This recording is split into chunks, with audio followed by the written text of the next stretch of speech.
Hello, welcome to episode 196 of Floating Through Film. It is your host Luke, and today we are finally getting to our 2025 recap.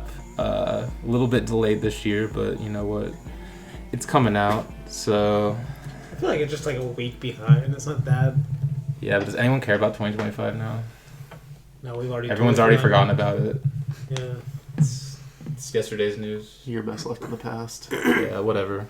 We'll still do it anyway, because I like these episodes. I mean, what are films about, but recording to the past anyway, you know? Sure, that's a good way to look at it, yeah. Anyway. Same format as the last, 3 years we've done. This is our fourth one, I think. We did 2022, 2023, right. 2024, and that was just... Did we do 2022? We did. Okay. So yeah, I remember it. Let me... I guess I'll give the itinerary for this episode. It's the same as the other years, pretty much.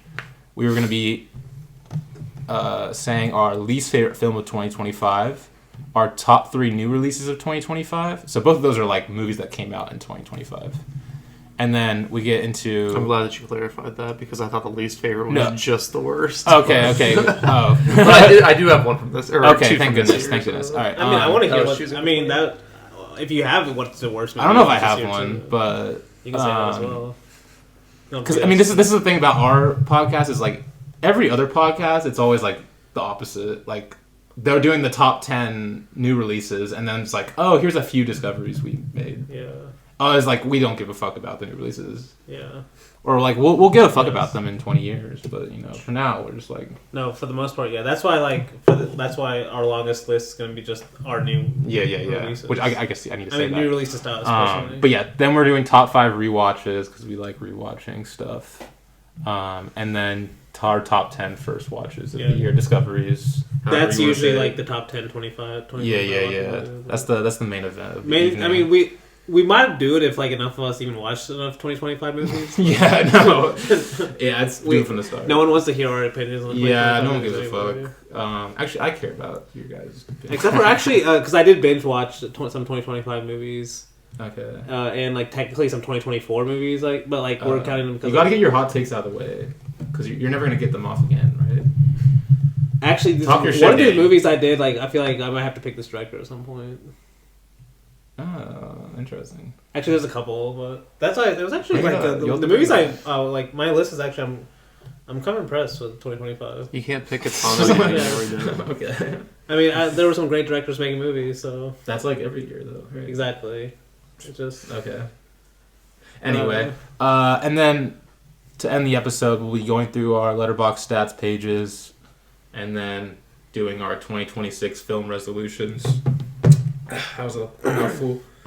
Anyway, before we get into it, let me introduce my co-host for today, Blake. What's up? And Danny. Hello. And then our guest today, who isn't the only other time you've been on was last year's recap episode? Yeah, that's right. A recap staple. It's Dustin. Glad to be back. Welcome, Dustin. Another year in review. Yep. He's watched more movies than some of us here. Yeah. Me included. Wait, you too? Yeah, I haven't seen as many as him. Wait, who's seen? I was slacking this year, man. I guess we'll find out. I watched so many experimental movies. Danny, it's like a fake. It's like a fake with victory. How's that fake? Stat padding, stuff. Yeah. It's fake because that's what you told me. Cinema. He's who's a short film. Who's an NBA stat patter? You guys are calling experimental films empty calories now? That's what you called on my chaplain watching back in the day. That is true. Blake was boosting his stats like that. Yeah, damn. I was watching different movies. I was learning about experimental. I helped you guys with your stats. I really helped you guys with your stats. You get too giddy though when you do it. You're like, I can do this. I can boost my stats. I can log it on Letterboxd. Okay. You've definitely said that to me before. No, I haven't. Get the fuck out of here. Okay, just. All right. What's the worst movie you guys watched? Okay, yeah, we're starting with that. We're going right in. Or just what do you think about last year? Well, I mean, I have two kind of set categories. How was last year for you? Oh, just. I mean. I low-key don't remember. Right? Yeah, I don't know. About movie-wise? Movie-wise. Good or bad? Well, I have two categories. One is just I'm going to pick my least favorite, but then also there's a few most I would call disappointing that are not necessarily my least favorites, but they're more disappointing. Yeah. Fucking the Bong Joon-ho movie. Oh, yeah, Mickey that movie- 17. that movie's not great. That feels like forever ago, but that was Yeah. actually 2025. That was like terrible. It was It was not good. It was not good. That honestly, I shouldn't say terrible. It's not my worst. That's movie. probably my That's second disappointing. least favorite movie I watched of 2025. Granted, I didn't watch a lot, obviously, but like that was probably my second. Like if I didn't watch this movie at the end of the year, that would have been probably my pick. But then the other two I have is Now You See Me 3. Yeah, that shit sucked. Like as a true fan, I was like, kind of actually, I was excited. I for wanted that, to be so- like yeah. I will like slop, you know. Yeah, but- yeah. Especially Certain when it slop. involves magic. When it involves, but, yeah, like, magicians being but cool. when they're doing like the Jurassic Park, like Oh bring my everyone, like the God. Avengers shit, Yeah, like Avengers bringing shit. like cast people that we don't care about. the final like whole like heist thing being dog Oh, shit is like yeah. Shocking that this movie was terrible. Oh my god. Okay. Isla Fisher like was So so glad so to not go crazy. to it. I mean, a lot of them were, Yeah. but Isla Fisher especially, it was crazy. and then Marty Supreme also was my most disappointing. I have to be honest. Let him talk here. Just talk to the void. But that's not my worst movie. Okay. Should I just go first? My worst Yeah, movie? you're already my out, worst bro. movie is Wake Up Dead Man. Oh, Ryan really? Johnson. What? Yeah, I mean, oh, Damn. God, Oh, new Ryan I kind of Johnson liked it. movie? Yeah. It was just like a fun, dumb, like Uh, murder mystery. I don't think it was. I don't know. Like, I mean, I went in kind of hating, like being a hater of Ryan Johnson. okay, but that's fair. it was even more disappointing. Like, I just can't believe like people will watch this and like, oh, this is a great director at work. I'm like, I didn't. this think is like that. more Netflix schlock. I just than kind of anything. like. I just like the mystery. The mystery was kind of fun. Mila Kunis, like, why is she even in this movie? What did she play? Oh, she's. Oh, yeah. No, like, it's like, yeah. but honestly, Marty Supreme has the same problem. It's like, I don't buy these fucking celebrities that are like on every press tour and they're supposed to be playing these like old characters or like. What are you talking about? Like in Marty Supreme, like all these people are in the 50s apparently. Like none of them look like they're from the 50s. No, the fat guy that No, I mean the like guy that he casted Tyler, from. the Creator. I kind of liked him in that movie. I liked him. But I can't buy him as someone who's from the 50s. the one fat guy even that like Timothy Chalamet, like I the like fat him, guy that he but- casted from the Side Talk NYC video, the one who's like Trae Young looks like my dad's dick. I've never seen my dad's dick. yeah. That guy he casted as a character in Marty Supreme. Oh, he's in that? Yeah. He's the fat guy that like sells the ping pong balls. Oh shit! That's him. Yeah. I liked okay, it. All right, I'll give There was it- actually I'll some give great it extras that. though in them. I think you're. I don't agree with you. Anyway. No, I mean, but just I'm gonna talk about the main cast, like the celebrity cast. Like they take me out of the movie, even more than like actually immerse me in the movie a lot of times. I don't know. And Wake Up Dead Man has this problem too. Like every one of them is like a celebrity, and like they have no chemistry at all. Okay, I mean, like I'm supposed to buy this in the church that people go to. Like no obviously, way. yeah, Like, that it part was makes no like. sense. I just thought the murder mystery was kind of fun, personally. I didn't think it was like amazing or anything, but I was just like, oh, that's cool, it's fun. And then also really Oh, disappointing. and the poster Damn, dropped over there. Man down. Rest in peace. Chaplin down. No, but then also Highest to Lowest was really bad. You thought it was bad? I didn't like it. I actually really like Highest Lows. It was like honestly like a desecration of Kurosawa's movie. Damn. No, I actually Like disagree with yeah, that. it's like It's like bizarre late Spike Lee. So obviously, then that way case, like I can see why that you don't it like looks it. like it's got also like the Netflix sheen of it, like just being really ugly, but like It's like not that houses it looks ugly. like no one's ever lived in for a second, you It's know? not that Just- bad. It's bad. It's bad. What else? Would you like? Like you A$AP know how Rocky's one of the really- main parts of High and Low is that like the cops are smart, right? And like they're like 1/3 of the movie is literally them doing detective work. Oh no! Wait. Think about what happens in High and Low. Isn't the police detective? Isn't he It's like- basically only the first. He's half. the guy from the Allstate commercials. Yeah. The police detective. Yeah. That's what I remember about him. I don't remember Exactly. anything else. It's a about it. celebrity effect thing. Like, that's what they want you to But do. Denzel and A$AP Rocky though. ASAP, I'll give you. He was A$AP pretty is really good. But still, like the whole ending, it's like Denzel, like the What whole happened part of there? High and Low is like I kind of forgot a lot of the movie. I'm not gonna lie. I did like it when I watched. like. But if you it. think of like High and Low is like a masterpiece of like how you write a script. yeah. Like they even showed at the beginning like there was 3 script writers for High and Low, but the guy who adapted it, there's only 1 script writer. So that already tells you he's basically degrading the whole thing. Like, I mean, it's just basically it is. It's a fucking like Kurosawa would have hated this movie because like it's just like a classic Denzel winning the day somehow, chasing A$AP Rocky down. Spoiler alert, but I liked it. Ugh. I don't know. I did like A$AP Rocky. I'll give you that, but I was probably gonna like him. It's a pretty bizarre movie in a lot of ways. Yeah, those are my 2 worst. Okay, interesting. They made me mad too. Both movies I liked, so that's interesting. Haven't seen either of them, so I guess my worst is gonna be something everyone likes. I guess, but What is it? can't wait to hear it. Weapons. Bro, that was on my list too. Worst or best? It was between this one and War of the Worlds. Worst? Okay, let's go. Wow, War of the Worlds. Let's go. I'm not That's alone. But that's also because I was disappointed in Weapons. I went in with like higher expectations because I thought it was gonna be no, really yeah, the fun. premise is cool, and then from the very beginning they just butchered it like crazy. Bro, you know Like- Magnolia? Wait, Yeah, no, it's No, literally like it's it's like fucking it has like terrible. it's like Magnolia. It's like what if we made Magnolia worse? But Magnolia's already bad, so it just becomes even worse than that. This is what happens. Because like, what if we made a horror version of Magnolia? yeah, like That's what this just movie like is. it's just it that honestly that it just made for me to not like it. Now that I think about it, and like I didn't know anything about the structure going in. I was like, oh, the premise sounds interesting, and then like it starts off with this like weird like voice. The narration at the beginning is like, why is this here? And like, they're like explaining the whole mystery or whatever, and then like Oh, they like they do the entire movie. yeah, and then it's like, can you do that through this like bizarre structure that like makes that just like I don't even know why it's there at the end of the day. It just feels like it's like making up for like how like I don't know uninteresting just the whole movie is. Like it's like trying to get some like flair to it, which I guess is the same thing with Magnolia too. I guess it's like That's true. the whole character thing is trying to do. Yeah, shortcuts. Anyway, Shortcuts is we're just gonna a ignore what version the of fuck this. you just said. You don't even believe that. Stop it. What you gave 4 stars, right?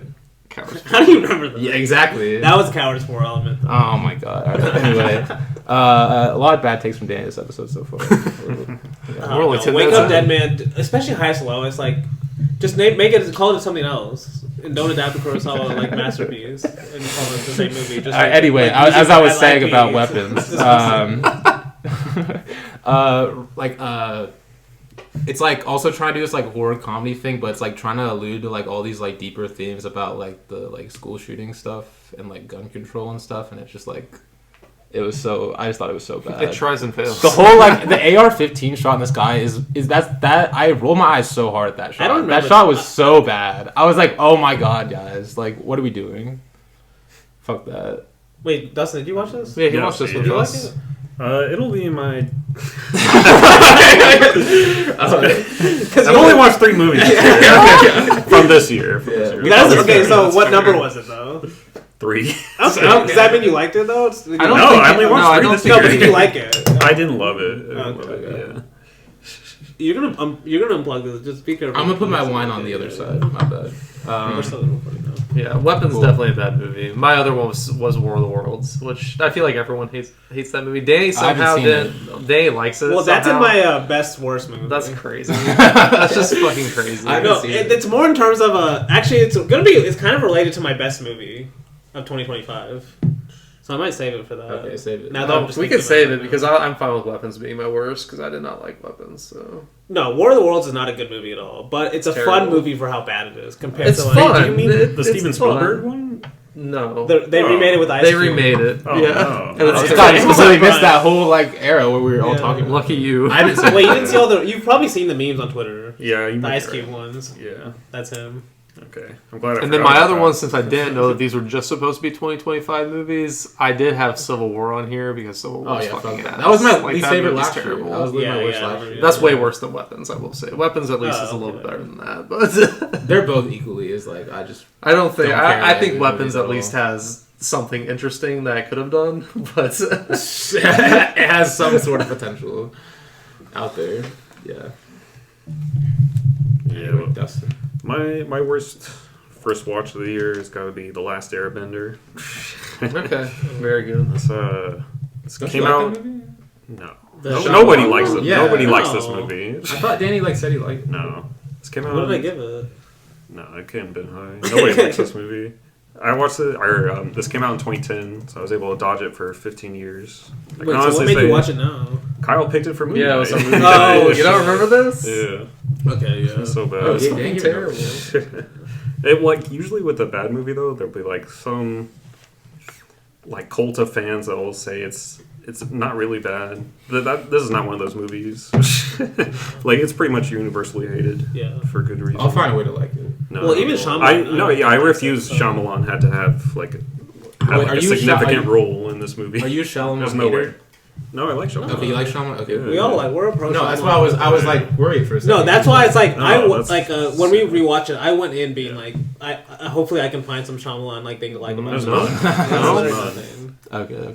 It's really bad. It's just an ugly movie. As a longtime Shyamalan lover, that's... And I think I fell asleep maybe during it, but... Damn. You might have. I swear I thought, like, someone said Danny thought it was interesting. What? He You're just was- making shit up. You just, like, see, that would be appropriate. I wanted to be. I wanted that to be. He was trying to, but then he couldn't because it's so bad. No. Yeah, damn. I forgot Kyle picked that. Terrible movie. Unforgivable. Unforgivable. No, it is. Well, Shyamalan is forgivable because he gave us all I mean trash. Kyle for picking it. Oh, okay. No, you're saying like Shyamalan was like just, like, No. worthless. That's what I'm saying. I don't blame him for this. Okay. It's definitely studio. Fair. Alright, should we go to... Top 3 films of 2025, and then we'll just go around each one. You know, like how one we each? Yeah. I'm going to break that rule up, sorry. Oh, Because I have tears for this one. Again with the tears. Always with the tears. It's their tears and so I over can get here. more movies in. It's supposed to be top Okay. 3. Top 3. You have to It is narrow it top down. 3, top 3 tiers. You have to narrow it down, sir. No, I do have 3 too. I'll just like mention some other ones on the other 2. Okay. I didn't mean it to come off that way. I'm not gonna lie. No, okay. I was just yelling. Alright, who wants to go first? You're the one go. We said you go first Oh, because okay. we're going this way. Remember? He's going to mention all the movies that came out in 2025. Well, these would be the 3 movies in my 3rd tier. Oh my god, 3 per tier? 3 per tier. That's like I should literally be doubling honest. it. Or tripling it. Because, like, you know, some movies are in the same tier, but... so one of them is an Indian movie called Kanta, which is a... This would be my number 3 pick. And, like, it's hard to describe, but it's basically a movie that takes place all on a movie set, and a murder takes place. And it's kind of like melodrama, but it's also about how, you know, the classic films are life theme we all love.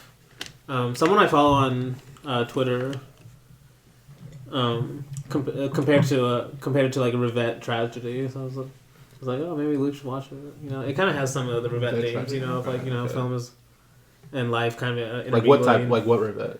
like maybe Vassalva, like with the play. You know how it takes place as a play on the set. You know, that kind of movie that Revette does. But it's actually a very gorgeous movie too. And it has like a darker ending than usually Indian movies have, or honestly just movies in general, you know. So yeah, that's what I would really recommend. I think it's on Netflix. But then my other 2 in this tier, just to mention, is also Broken Rage. But I think someone else is going to talk about that maybe. So I don't want to That say came out this year. Yes, sir. Yeah, and then also That must have been like beginning of this year. It 'cause I was. thought it was like a lot, like a. I mean, it might have been like last year, but it's close enough to. no, I'm considering some of these like even like in 2024 technically the release was, but then we only got to watch them in 2024. Well, on Letterboxd, yeah, if it goes by festival, like the first actual release date. So like there are some for me too. But like I go off the theatrical I think two of mine. We're very I think liberal, 2 like, of mine are 20 are technically 2024 releases. Yeah, exactly.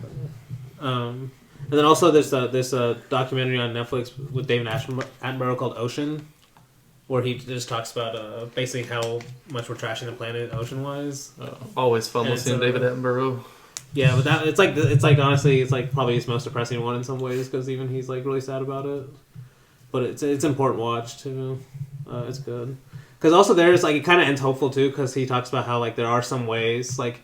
The ocean recovers really fast if you just like don't touch it, you know, like how fast they've done studies in like in certain parts of the oceans where they just like don't allow anyone to do any fishing or anything, and it recovers like super fast. But it just you have to have international governmental support to do that and stuff. But yeah, it's a good documentary for sure. Yeah, that's my number 3. Okay, my number 3. It's gonna be a bit of a surprise that it's only number 3. I guess probably for you because you probably thought this was higher. Marty Supreme. I can see that you made it Okay. to you. No, I'm glad it's not higher though. No, I thought you would think it would be like my 1 or 2, which it almost. I mean, it's in number 2 are probably like tier wise, would it be the same as your number 2 tier? 2 and 3 are probably in a tier. Yeah, and then so there's those one, ones, my number 1 in a tier above yeah, them. that's what I figured. And I still love this movie. Like, it's definitely like, if you don't like Uncut Gems that much, you're not gonna like this movie that much either, in my opinion. still watch it, Blake. Goddamn. I don't. Yeah, I'd still prefer Uncut Gems. I think I prefer the setting, and I think it's just like there's just things about it too. As a movie, I like it more, but like this movie, like I still like kind of like the Looney Tunes ass energy it creates, like the kind of situational, like him digging himself a hole and trying to get out of it. I like that about it. Ping pong stuff is cool. I thought the way he kind of like recreated 50s New York was cool too. A lot of attention to detail there. It's a funny movie too. Like everyone talks about the Safdies being this like, you know, like very stressful to watch, but like I even on this one, like I just like thought it was, I didn't even like wasn't even stressing about it that much. I just thought it was like a funny. I thought of it just like almost like an absurdist comedy. That's just kind of how I view it. You know, it's definitely very Uncut Gems. In the same way, that kind of tone. Yeah. The same kind of character too. No, yeah. But yeah, that's my number 3. Blake. My number 3 is K-pop Demon Hunters. Damn. Yeah. Recent watch. Me and Brady actually went to Dallas and watched this with my dad while we were down there because he's seen it 6 times. Well, now 7 times this year. Wait. So that was crazy to figure Dustin, out. Which movie did your parents watch like 10 times or something? The Roadhouse. Okay, yeah. Oh, that shit.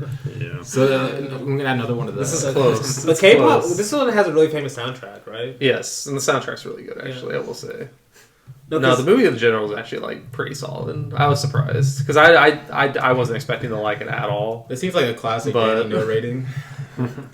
I actually did like I had Danny- this downloaded to watch on the. I feel like Danny won't hate this movie. I kind of want to watch it. Like I'll it's watch it. it's a We'll fun take. movie. It's a fun movie. So I'll watch I it. almost saw Danny. I don't know. It's just fun watching Demon Hunters, you know. And then it's just like got this like So, little so they just backstory. they like hunt demons. Well, So you know what's not crazy? Really. I mean, kind of, but also not really. They're pop stars Okay. that So what also happens, hunt demons. Oh, they just like hunt demons. But then the demons are trying to take over the souls of their fans by being pop stars as well. So it's like demon boy Is this like, bands. is this like Legend of the Stardust Brothers kind of? Minus I mean, honestly, a little bit. It does have a little bit of that energy. minus too. Hitler showing up randomly at the end. I mean, it kind of has that too, except Okay. it's not Hitler. It's just the main villain kind of showing Yeah, up. maybe if Danny listened to Blake and I's episode on that, but of course, No, it's a musical episode, so you probably said it. I know. Thank you for warning me. Yeah. he'll steer clear. No, but no, this one. What's crazy about this movie is so it originally got released on Netflix. I think Sony made it, but they sold it to Netflix. Netflix released it on their platform. It did so well on their platform they released it in theaters after. And did well. And It did like it made 25 million in theaters after it had already been on Netflix, which is crazy. Yeah, I really liked it. So, and it actually does have more in common with Legend of the Stardust Brothers than I would have thought. So, now that I think about it.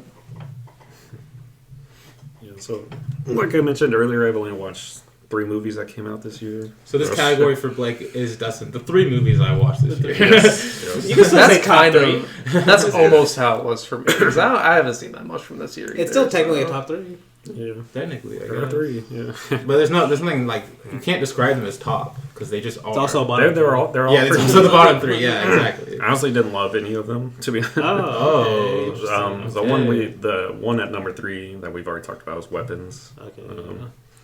I rated like 3 out of 5, so I did think there were a few redeeming qualities.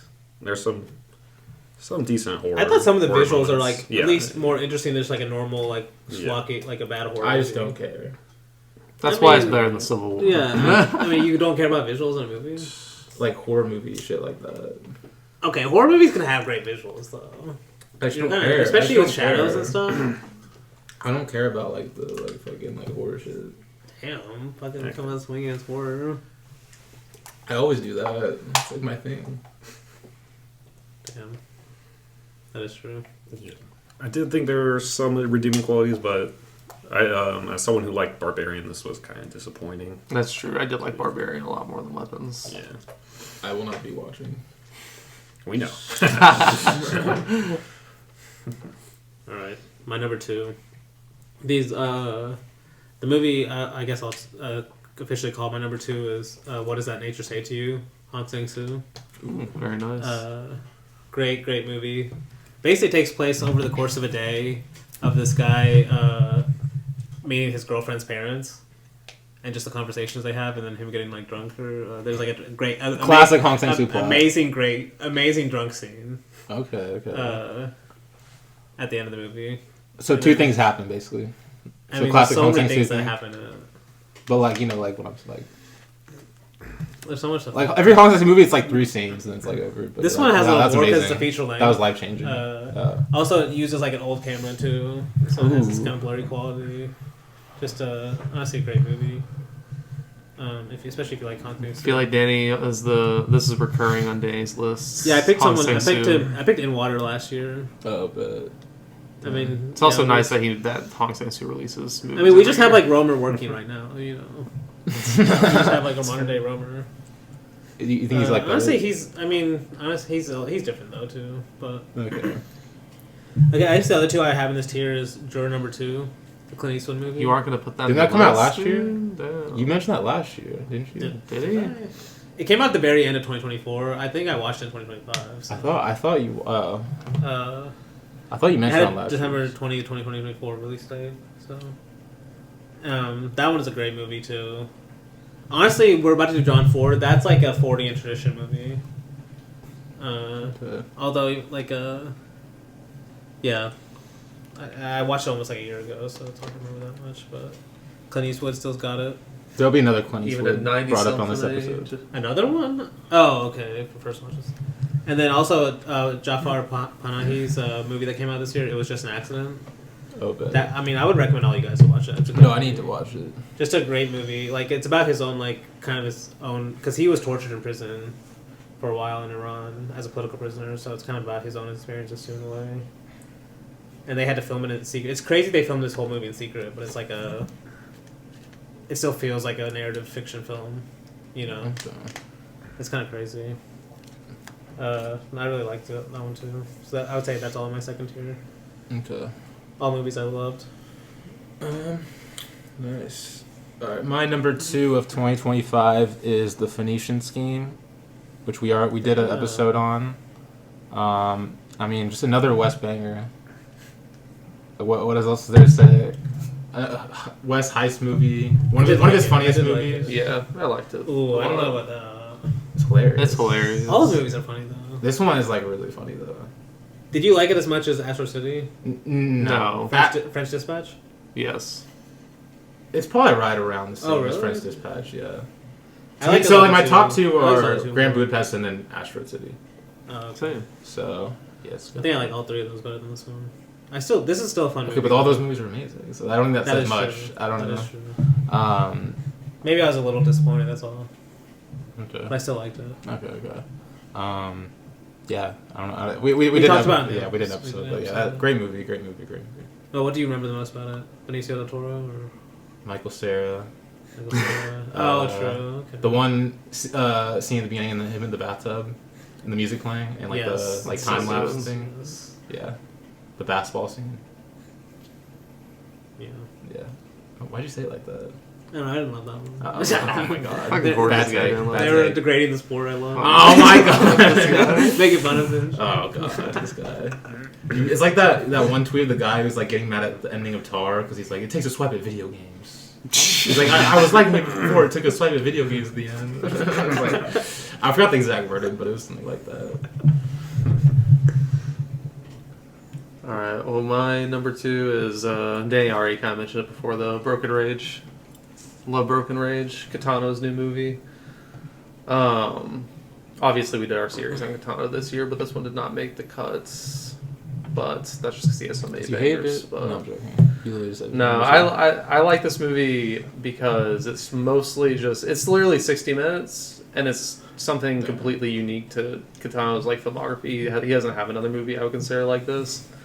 Like he's taking elements from his other movies and putting them into this, but it's just he's never done like a movie where it's just the same story 3 times and they just get more ridiculous with each retelling basically. So I think it's really funny, but because like a lot of people don't like it, I feel like because It's just like Katana fooling around, but I just don't know That's how. why If it's you're a amazing. Katana fan, I don't know how you can't love that. that's why I think. I don't know. So like Luke wouldn't like it for sure, but I like Katana. But if I had to choose between this, Some of his movies. between More of this, his, Most of his movies I like. except for Except his for getting comedies, it. What was it? except for his comedies. I said if I had to choose between this one and Kubi, on which one I like more, because I watched both of them this year, it would probably be Kubi. honestly, Just because I like the setting a little bit more, and I love what he's doing with like just making fun of Samurai in that movie. But Is it better than Taboo? no, Taboo's amazing. Okay. Taboo's like a masterpiece. I can maybe Oh, get, I can maybe get there. Yeah, we've done it Oh, before. I forgot about that. Yeah, Yeah. we actually did that. I can maybe get there with Kubi because I do think Kubi has a lot of rewatchability. Also, What about between those two? And aren't you watching Castle? Oh, Takeshi's Castle? Yeah, how's that? I was watching that here, dude, on Oh, Streamio. damn. It was fucking amazing. I was like, damn, I gotta get Streamio. Oh, you don't have to worry about like not finding a movie like you did earlier. Not finding a movie. It has all these obscure fucking movie shows or like TV shows that I want to watch Sir. from Japan. No, but Takeshi's Castle is obviously probably superior. Well, I don't know about that. No, the movies are probably better, but All right, Dustin, number two. For my number 2 of the year, I'd go with Final Destination Bloodlines. Oh shit. I watched all the Final Destinations this year, I think. This one's probably like middle of the pack. I think I'd give it like 3.5. you watched all of them this year. Mhm. Damn. Yeah. I think I did that last year, Yeah. a couple years ago. Honestly, I remember after watching the first one last year, I was like, I need to watch all these, and I never did. Yeah, I think But I that's do what want made to. me do it. I did like the first one. Yeah. The first one's really good. The second one's really good. It's a rare third one's- movie the for third like one's pretty you hear the good. concept like, oh, that's cool, but then like the movie usually sucks compared to like the concept you hear.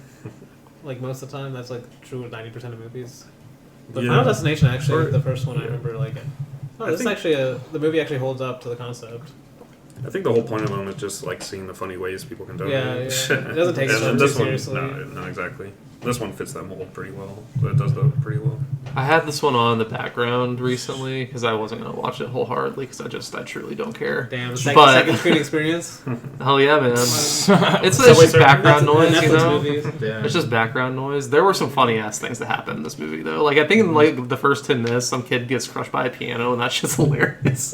he's just like running out of this restaurant, going like ah, and then he's just like a piano falls out and just crushes him. I'm like, damn. What if it was your mother? Then it wouldn't be funny, wouldn't it? Well, it was all CGI, so it wasn't. He just like, said it it was wasn't a real. child, so Yeah. So, it couldn't have been his mother. your priorities are going weird, dude. Like, It was no, they didn't have any kids. Thank God.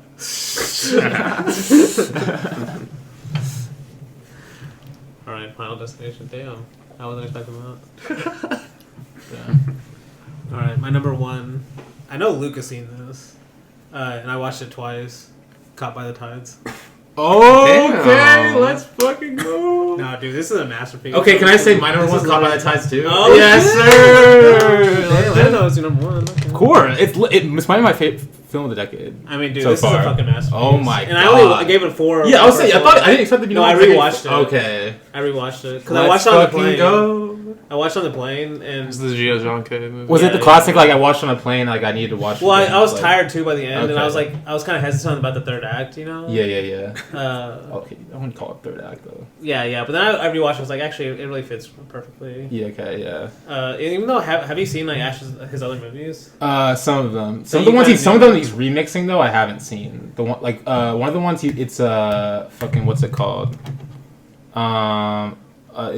Is he remixing one of the ones he's remixing in this movie?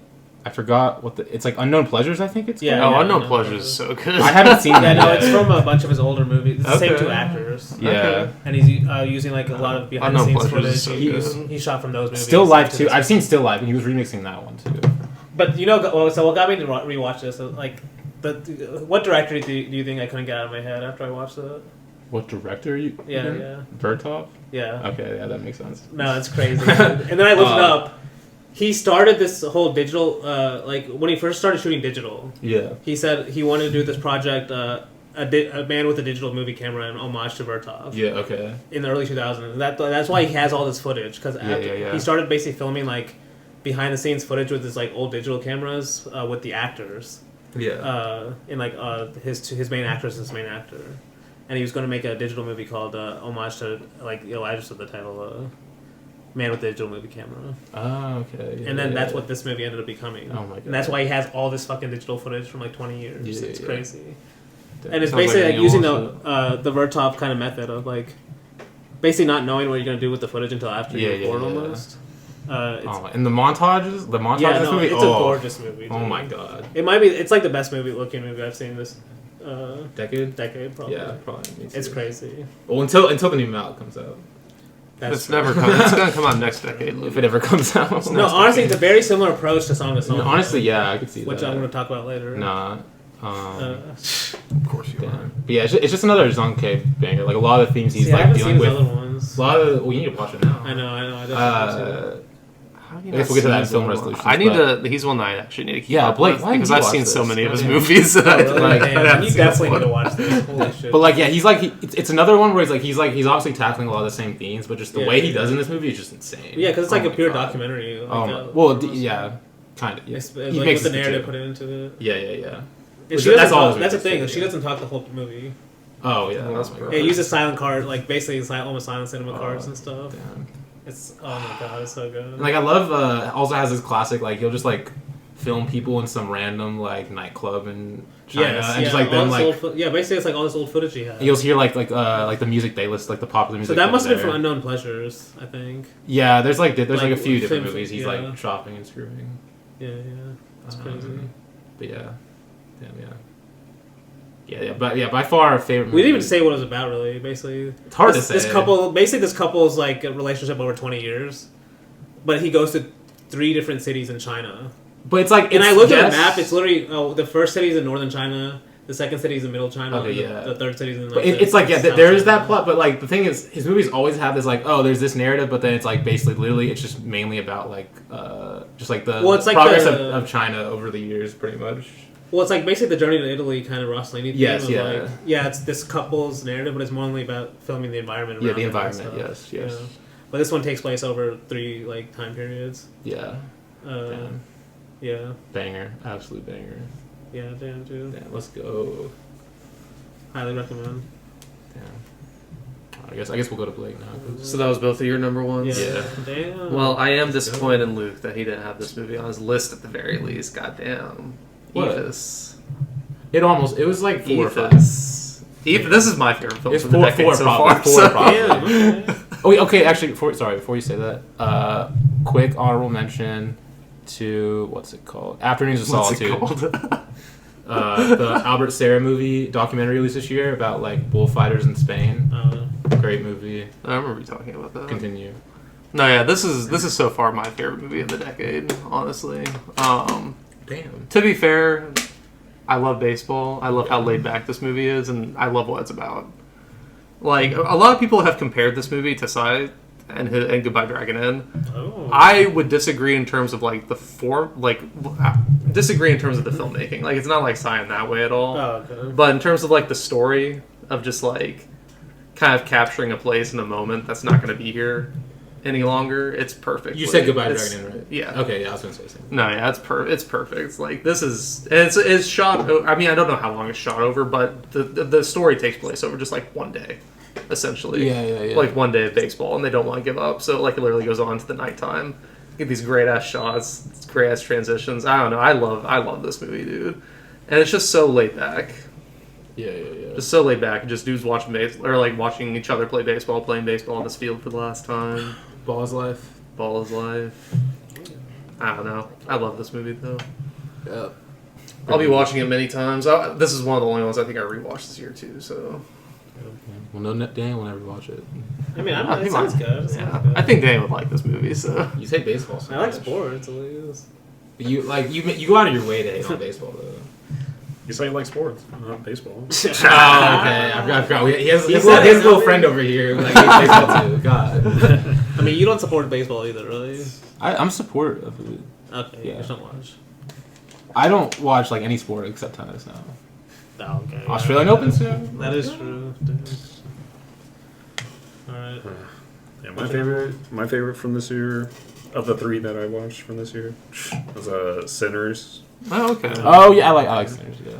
It was alright. I think it was a good. I like the music a lot. Yeah, the music's great. I know Blake specifically, and a few other people didn't like the vampire. I agree. I don't like I actually was like vampires. loving it. At like the beginning part where it's like a purely a western. Mhm. I was like, give me this shit in my like inject this shit into me, literally. Yeah. That's the part I like the most about it. As but- like a huge western head. But And then You have it to has think- that like kind of fantasy dreamlike Yeah, scene that's with cool. the music. Oh, that part. And it's not only that it just devolved into vampires. It's like it gets super Yeah. stagey Yes. in like not a good way No, absolutely. when it does do that. Yeah. I don't like that. Oh, I think all of us agree about it. Yeah. But I still like the movie. Yeah, and it's likely that he probably wouldn't have been able to make this movie without that Yeah. part of it. Yeah, to be fair. honest. Damn. At least for the budget it had and stuff. Yeah. Yeah. The budget couldn't have allowed for twin Michael B. Jordans without the vampires. They wouldn't be able to pay for that.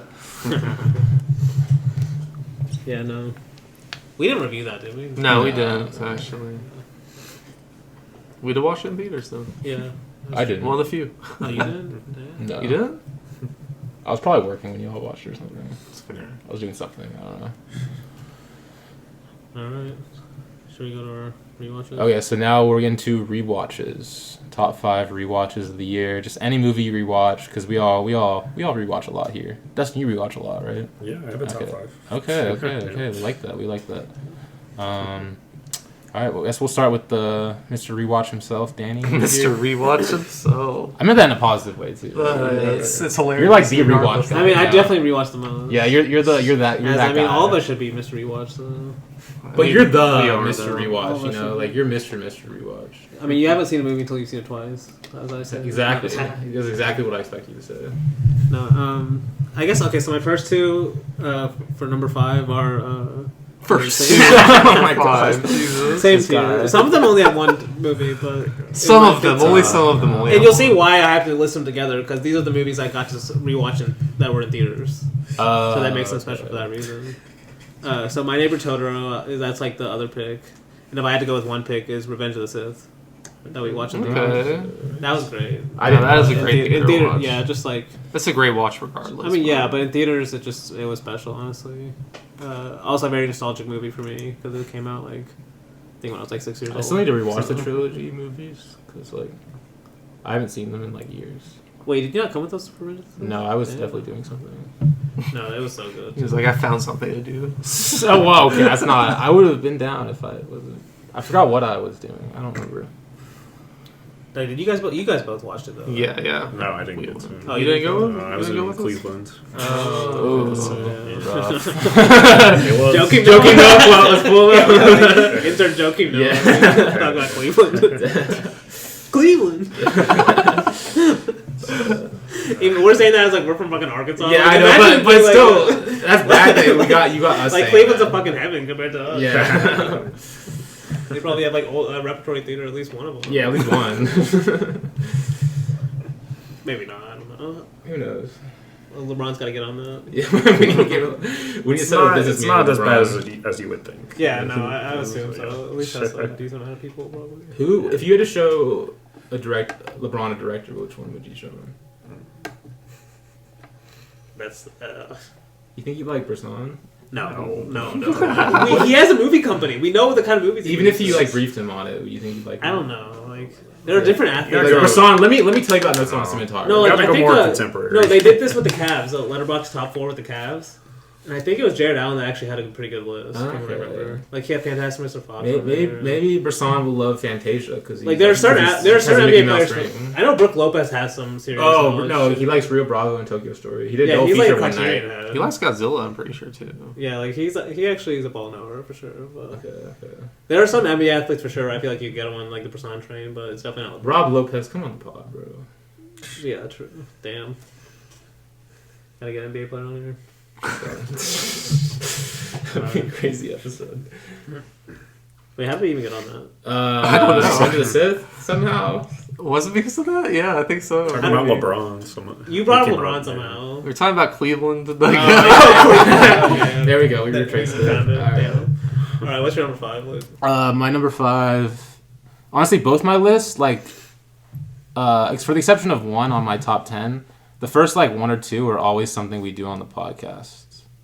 So my Damn, okay. Mine and this one are at the very least in this there was just category. one of them on my top 10. I was like, I have to put it near the top because it's like a banger, Same. that much of a banger. Same. But it's like, but I was like for my top 10, the first, like 10 and 9 are both movies we've done on the podcast.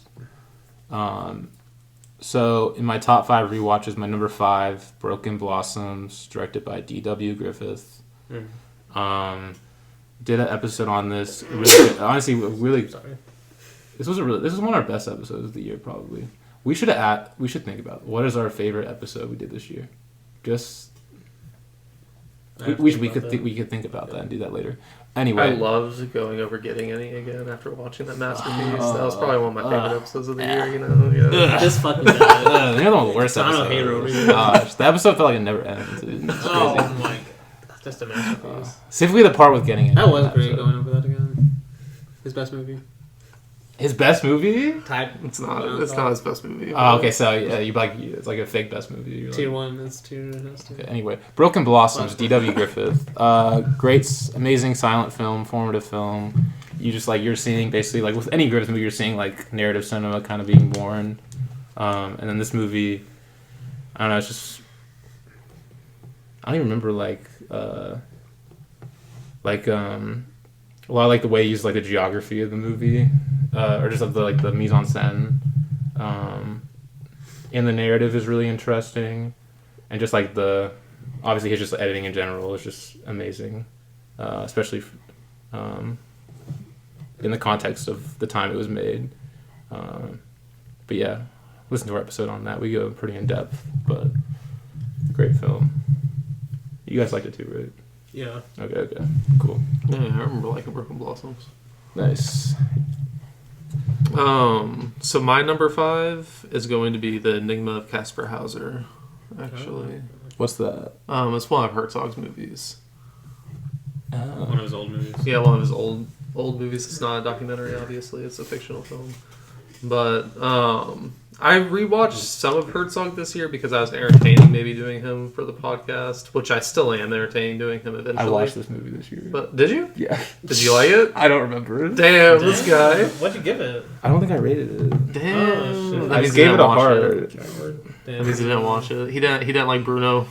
I don't remember really much. I remember there's a scene with a bunch of crabs, isn't there? There's a scene. There are so many great scenes in this movie. Honestly, like, But what about the crabs? Like, isn't there like a bunch of crabs? That... I'm pretty sure. Yeah. There's a scene with a bunch of crabs. describing- Yes, there's a scene with a bunch of crab I crabs. still remember that. I haven't watched this in so long. No, I haven't watched this movie since after I had watched his documentaries. Like most of his documentaries, and rewatching this, it's like so easy to see who he would eventually become. Because like he's so interested in just telling like a story of like man, basically. Like the story of man, not a story of a man, just like the story of like man and like man's nature and stuff like that. And that's literally what the Enigma of Caspar Hauser is about. Like just this dude that's forgotten everything about himself, this kind of town that's kind of accepts, or it takes like a while to fully accept him, but then they do kind of like come to love him. I don't know. It really is like a sweet movie, kind of about like it's sweet and also really sad. I don't know, because it's like this town coming to love this man, and then also just like some people hating him for just because, you know, like just because of who he is. So I don't know. It's a great movie though. Still thinking about doing Herzog on the podcast at some point, but maybe not this year. Damn. My number 5 rewatch for this year is going to be Millennium Mambo. Great Ooh. movie. Hao Xiaoxin. Great movie. I think I first watched this like 6 years ago, and I liked it then, but this time I really, really liked it. Well, we know what one of the scores music's gonna be for this episode. Oh, yeah. That score. Gotta be. Should I use that for the break? Are we doing a break? I just use it for a song. I don't really care. We'll use it. Yeah. It's a great film. Sorry, I the need- score. I That's need my one way of more- saying the score is really I good. need one more song to use. Which one? Cup at a time. Yeah, Caught by the Yes, Tide. sir. Yes, sir. Anyway. Honestly, Caught by the Tide just made insane soundtrack. I didn't even talk about the I would say K-pop Demon Hunters, but we get copyright struck, so... yeah. It's not like we make any money off this. That's anyway. true, that's true. They still take it down, though. Yeah. We're going to continue, Dustin. Oh, no. Anything Oh, else? yeah. Not much, but it's like this classic. If you like Hao Xiaoxin, you'll definitely like this movie. It's very slice of life, kind of. I do love Millennium Mamba, man. It's so good. Very good. Yeah. All right. My number 4 is a movie called In Vitro, which was I was almost for the experimental film series. I was trying to almost do a week about just Palestinian experimental cinema, and I just like didn't get enough time basically. Luke, if I had 6 weeks, I could have done it, but you know we have to make some cuts. I would have been fine with that. And all of a sudden we're just like policing it now. Like, damn. I mean, we've done it the whole time. Okay, but anyway, In Vitro. Maybe this will have to be a break episode or something, but this is like basically, it's like a sci-fi. It's like the setup is like a future sci-fi world where they basically can't go outside, and it's a mom talking to her daughter about like their situation, but really they're talking about like the Palestinian situation in a way. And it's all like black and white. She does a really good job of just like with the look of the movie too, and it's almost like a philosophical movie about like the conversation they have in this kind of setting. Really interesting movie too. Yeah, I recommend. I think it's only like 30 minutes, so yeah, In Vitro. It sounds good. Alright. My number 4 is Moonfleet, directed by Fritz Lang. So this is technically a first watch. But I already have Fritz Lang on my first watch list. So you rewatched this one too. And so I also rewatched it, so I'm like, I might as well just like have it also on my just have it on the rewatch one. If it's not going to be on the first watch one, because I do one per director. That's actually interesting. I maybe should have done that. Because I rewatched this like a few Actually, days. I might do that. I might just throw one of these out. Fuck it. I might just put a different one on my first watch for the director that I'm thinking of. Go ahead. Yeah. Continue this. So, but I simply also like it was a memorable rewatching experience because it was like I watched it and then like I rewatched it like a few days or like a week later because I was like, I just kept thinking about it, and it's like this like movie about this like orphan boy, like his mother dies and they get sent to his like father that he like never knew, who's like deals with pirates now, and they like have like this like bizarre adventure kind of. Sounds like Steamboat Bill Jr. A bit different, quite different, but it's like it's a strange movie. You just have to kind of watch it, because it's also like an old Hollywood production too, so it's like kind of high budget, and then it's like this bizarre movie made within that, and it's like insane.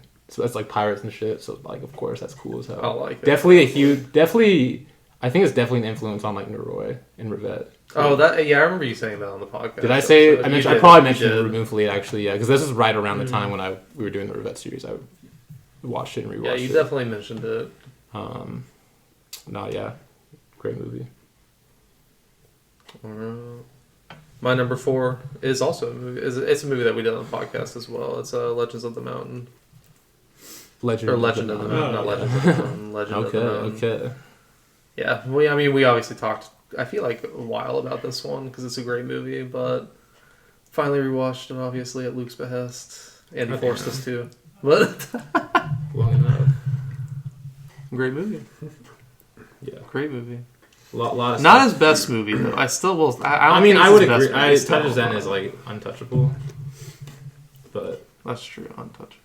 Why'd you cross your arms when I said that? What? Like, you had like your bad he hasn't seen it. Touch Zen. I haven't seen it. But I feel you're just gonna be like, probably not. No. That's something you would say. I wasn't even thinking I about doubt that. it. I was thinking about what my next movie is.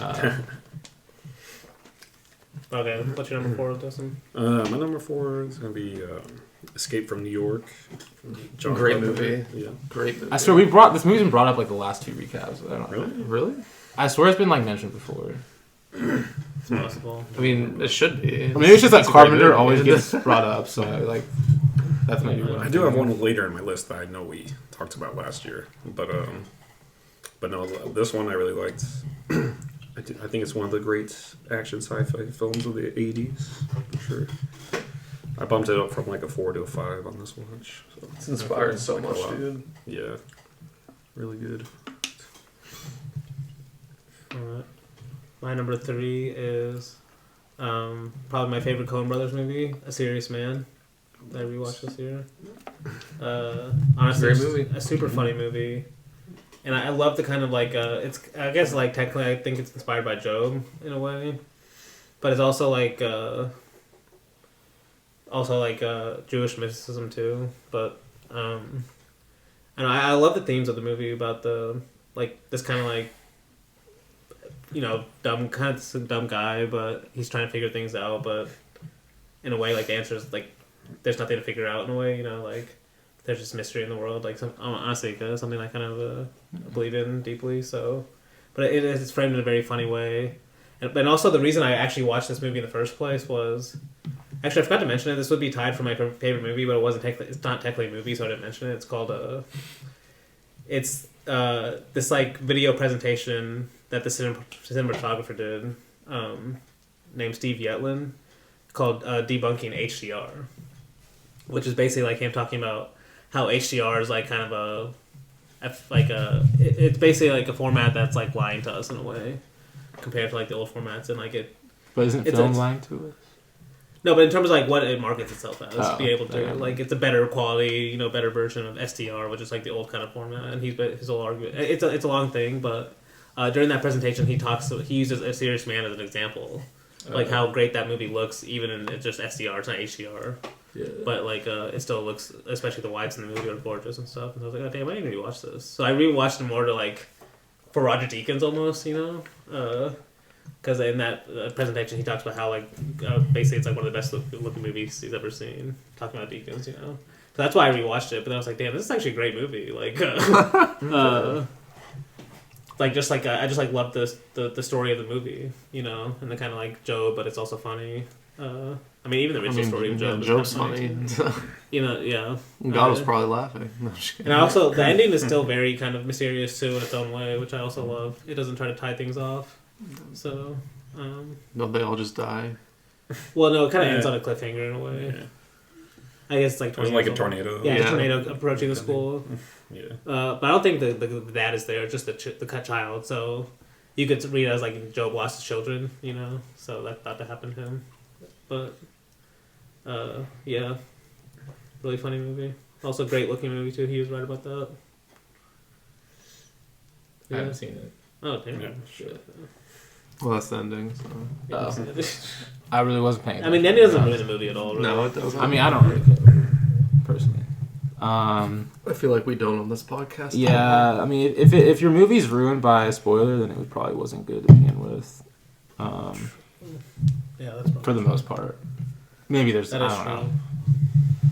Anyway, my number 3 is a movie that we are going to be talking about in the upcoming weeks, so I don't want to go too long on this. But I thought you were looking at my computer for a second. I was like, whoa. Sneaking a peek. Yeah, that's a... you went like...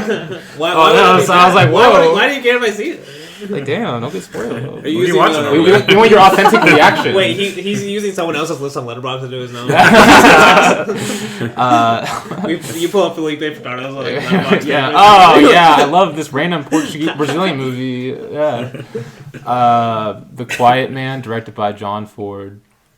Oh, okay. Yeah, I think I originally gave like. When you said that first, I thought like A Quiet Place came in my head for some reason. Imagine. Oh God. I was like, what? No. That would be the most random ass like. There's What because is it? I shit on horror like not too long ago. Yeah. So The Quiet Man, I think I originally gave like a 3.5 or something. It was like years ago I watched this. Yeah, I rewatched this year mainly because like I feel like every few months people post the stills of this on Twitter, and then you're like, oh fuck, this is like one of the most gorgeous movies ever made, maybe the most gorgeous. And then yeah, but anyway, we're gonna be going really in depth in a few weeks on this. So, great film. Blake, my number 3, Pokemon the first movie. Hell yeah. this is where real men cry. This is where real men cried for the first time. No. Earlier this year, I got way into Pokemon again, obviously. It's kind of stayed into it all year, which is kind of crazy. Which I do love Pokemon. I've always loved Pokemon. Yeah. But one thing I wanted to do this year was watch all the Pokemon movies. Did not get to all of them. There are way too many. And I didn't care that much. I think I watched like 5 of them. Film Resolution 2026?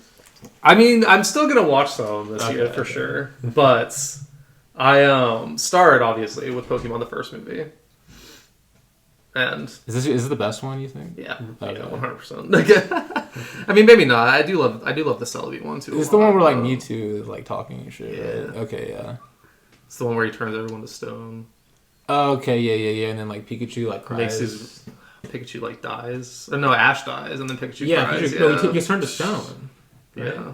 And then like When she dies, I mean, yeah, that would mean you died. okay, but he's not like dead. That's why he's 10 forever. He died in that moment. Is this some like theory and shit? I think so. Okay, interesting. No, yeah, but I do plan on watching some of these movies as well. This year, but I mean, Pokemon the first movie. It's a mix of nostalgia and actually being just a great movie, but because I do think it is actually kind of just a great movie. Like, it definitely introduces children to a lot of like themes that, well, I guess Pokemon kind of does that in general, but it introduces people to like children's themes that aren't typical in a lot of children's movies, you know. Yeah. Where like I feel like a lot of movies nowadays kind of like shy away from racial inequality and killing things. I don't know. But anyway, Dustin, what about you? Yeah, my third favorite rewatch from this year is Burning by Lee Chang-dong. Oh yeah, I haven't seen this movie in a while. Damn. Yeah, I've watched this 4 times since its release, and I 4 times. Yeah, Damn. yeah. And I love it more and more each time. I like pick out new details, and I don't know. I just find it a very interesting movie. I haven't watched it since like high school, Yeah. like I sophomore don't know year if I of high watched this school. since like 2018, whenever it came out, or 2019. You should. I should. No, I like Lee Chang-dong though. I think I've seen like a few of his other movies. Has he like released anything? I don't know. We can look it up. I don't think recently. Because I remember liking poetry, which I think that's him too. Yes, That's I a like really good poetry a movie, lot but- too. He just like fell off the face of the earth. Peppermint Candy is also really good. I don't know if you've seen that. I haven't seen Peppermint Candy yet. That came out recently though, right? No, it was 99. Oh damn, never mind. Yeah, that was recent. Right? I mean, for our podcast, kind of. No, you actually want to hear something funny? Brady told me that one of his New Year's resolutions was he wanted to start watching more older movies, and I asked him, I was like, "What do you mean by that?" Oh no. And he said, "Oh, like 2011 and earlier." And I was like, Oh my god. I said those aren't old movies. And he's like, they're 15 years ago. And I was like, I was like, damn. But hey, I didn't give him too much shit because he's wanting to watch more movies. So this is how it starts. You gotta start somewhere. You gotta start somewhere. Especially since he's the one that got me to watch. I'll talk about this later for some of my first watches. Is Disney movies. And so I watched a bunch of the old Disney movies too. Yeah, he did that this year, and those are actually old movies. Yeah, you know, they compared to, like, are. 2011. They are. Yeah, he definitely has watched old movies because he also watched all the Studio Ghibli movies too. Oh, okay. Yeah. Because thankfully Disney has those on Disney Plus or whatever because he did go down that rabbit hole too. But All right. My number 2. This is basically its own tier, so I have multiple. This is basically the tier of I rewatched all these kind of in the spirit of the experimental cinema episode. Yeah. But these were all narrative movies.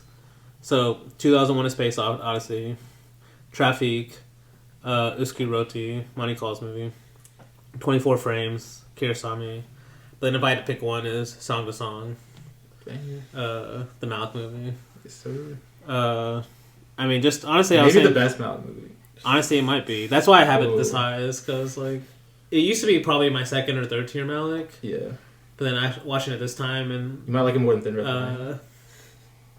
more than Thin Red Line. Yeah. it's not. It's that same the tier. Red Line Okay. is It's not those two in better the- than- Oh yeah, this guy's at 1 star. Yeah, it's S tier. Oh! shit tier. Yeah. Oh god. No, it's very similar to the Caught by the Tides kind of a way of making the movie where basically Malik is putting it together in the editing room after he's just filming like just moments, you know, Yeah. with these two actors that basically have no idea what they're filming, you know, Okay. in a way. But also, it's a very beautiful movie too. Yeah, gorgeous. I don't know, just like a bunch of little moments in the movie that always stick in my head. No, yeah. Dustin at 4 stars too, so he's not a hater. Okay. We love to see it. I'll respect it 4. I can understand if people don't like this one. It is a lot. But it's like this is like his like people hate. 4 I mean, stars it's not just a liking good it. argument. If you like go off like No, I was talking about you. if you go off like critic scores, is like by far is like the one that's at the bottom. Yeah, no, I can see what I mean. Rotten Tomatoes, like that crowd's not gonna like this shit. Letterboxd too, even is like Have you seen like Ferreira's movie, like The Blackout is like really low? Oh yeah. Like, yeah, some of his movies are really bad on Rotten Tomatoes. It just makes no sense. Yeah, that's crazy. That's how we ended where we are now. We're like fucking Yeah, wait. I wonder what New Rose Hotels is Avengers on. is getting like 85%. That one's kind of On Rotten Tomatoes. You think? Probably. Yeah, I bet it's fairly high on Rotten Tomatoes. I'm just kind of curious because you said that one's really low. Oh my god! You guys will not believe the What? guess For the which one? guess the For which critic one? score for New Rose Hotel. Guess it right now. Guess what you think it is. Like 85. 43%. Lower. Damn. Go again. I can't. Like 23. 24. Damn. Yeah.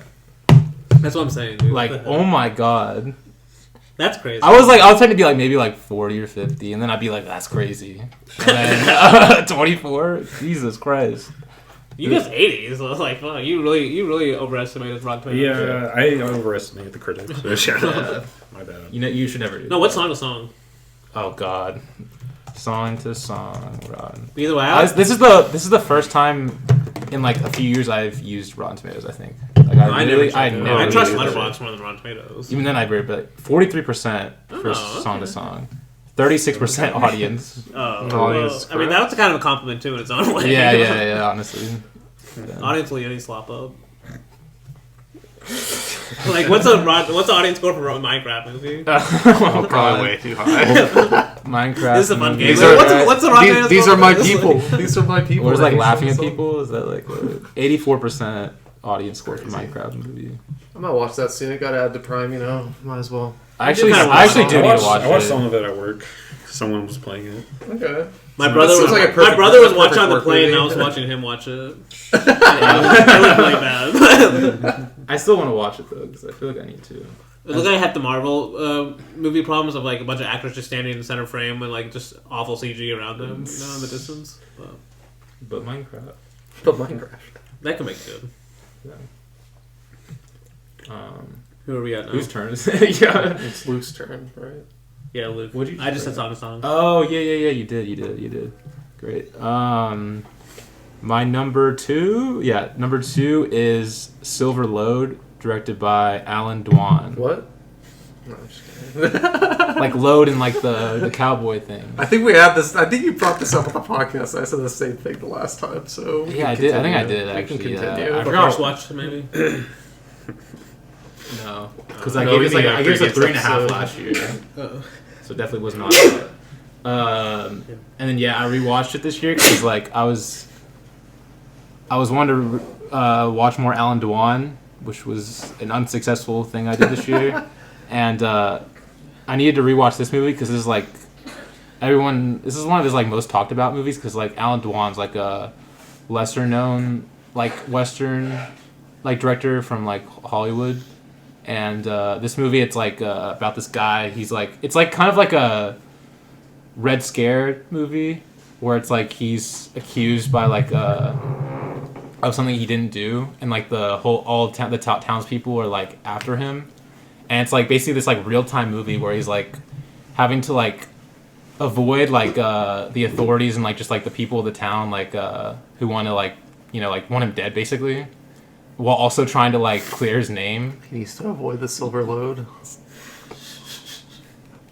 Anyway, Sorry. and so like the movie's like him like avoiding and trying to clear his name at the same time. And it's like the filmmaking's so crazy, like the situations he gets himself into, are Sounds just like like it. yeah. Shut the fuck up. It's like also like takes place like 4th of July. Here, It's, let me like, tell a you. lot- I will watch this movie I think I this just year. read this in the Gallagher book, the Gallagher Ford book. Oh, Did he really? work under Ford or He might have. something like that? Maybe That would make sense. something related to Ford. Because I also learned Ford also worked under Griffith for a little bit.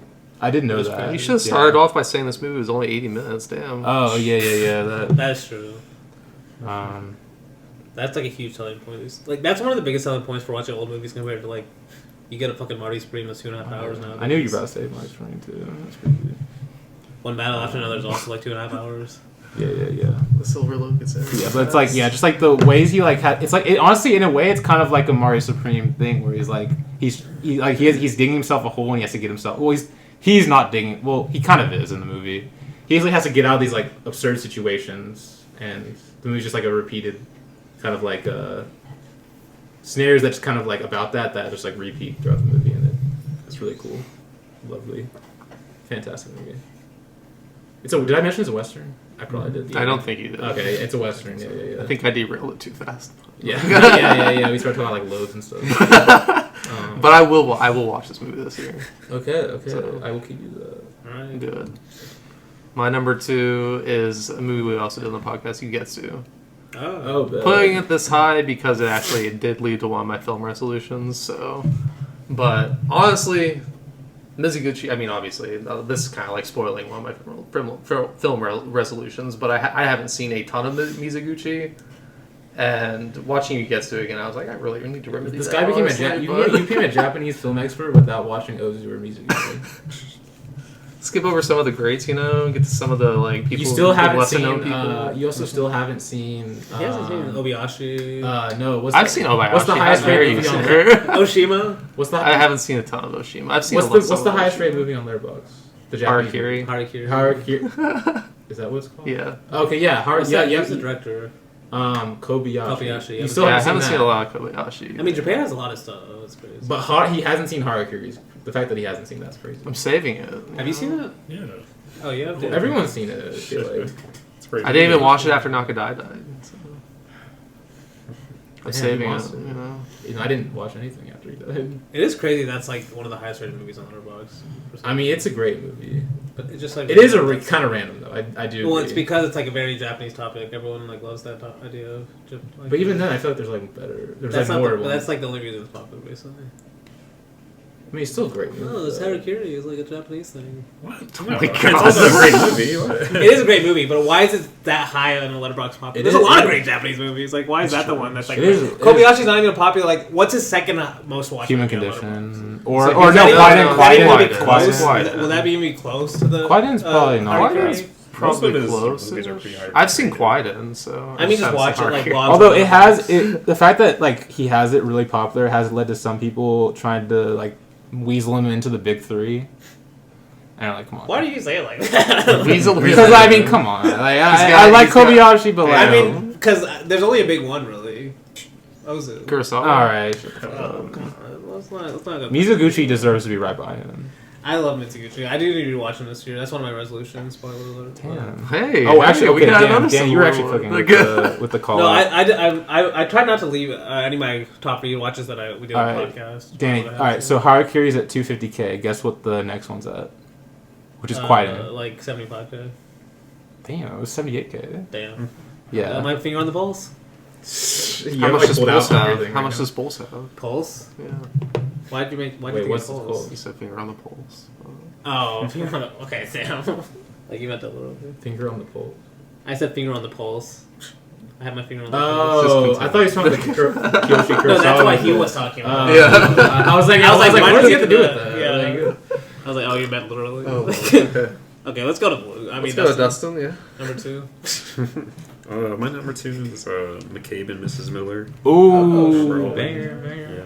Yeah. Keep it in the same format as I did last year, and these are like the. Did you listen to our episode? I was on last year's episode. No, McCabe Miss Miller. Oh, I don't remember actually. Fake friend. Okay.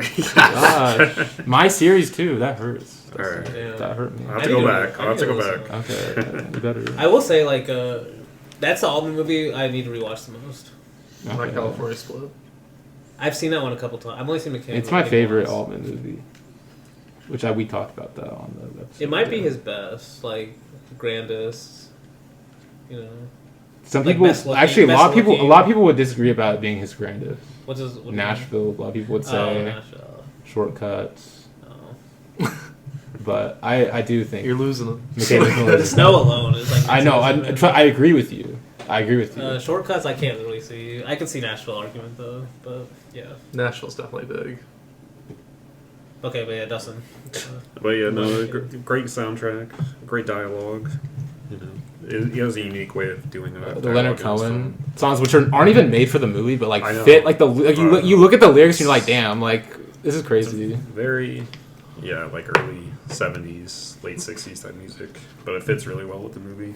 And the cinematography, as we were talking about, is amazing. I mean, the camera movements fit so perfectly with the. Also, very funny on setting. Rewatch because Yeah. you realize how big of an idiot he is, and like how he just keeps digging a hole, bigger and bigger and hole for himself. But his stupidity is like really like funny too. It's not like annoying. Yeah. I love his like bath line. Yeah, and like when he's I like ain't packing no goddamn bath. yeah, the scene with the with like the big like bounty hunter guy, and he's like he like goes to like talk to him, and he's like kind of like a coward basically when he talks to him. Also the I got poetry in me. Oh, yeah, That scene. That's a great scene. Yeah. Wait, who's the actor? What's his name? Warren Beatty. Oh, Warren Beatty. Okay. Yeah, he's a director too, right? He is a director, yeah. He's not the director of the movie though. No. Okay, yeah. I thought He ghost directed it. That's why I told it's best. Oh, okay. You didn't believe that? I don't know. Have you heard like the Stranger Things theory? The Stranger Things theory? Like, because people are saying this new Stranger Things season sucks. Uh-oh. But the writer got a divorce with his wife before this latest season. And a lot of people think she basically ghost wrote like all the old early seasons, and like that's why this one's so much worse. So it happened before in Hollywood. Damn.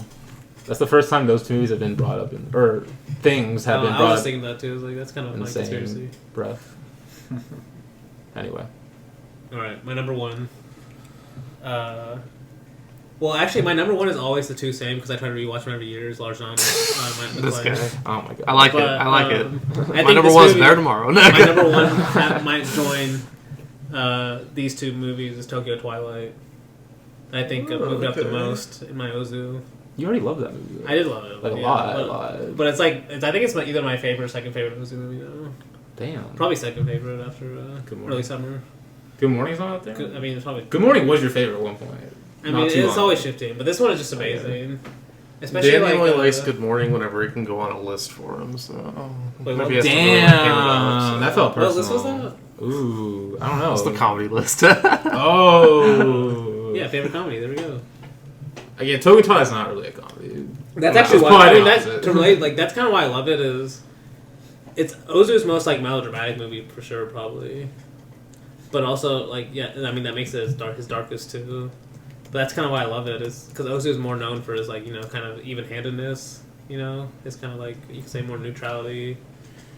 But that's what makes Tokyo Twilight kind of special, because it is more of a darker take for Ozu. And I think the cinematography really matches with how, like, great the shadows are, and there's so much black in a movie. Like, Ozu's movies are usually very flat, like, his colors are flat, his, like, lighting is very even.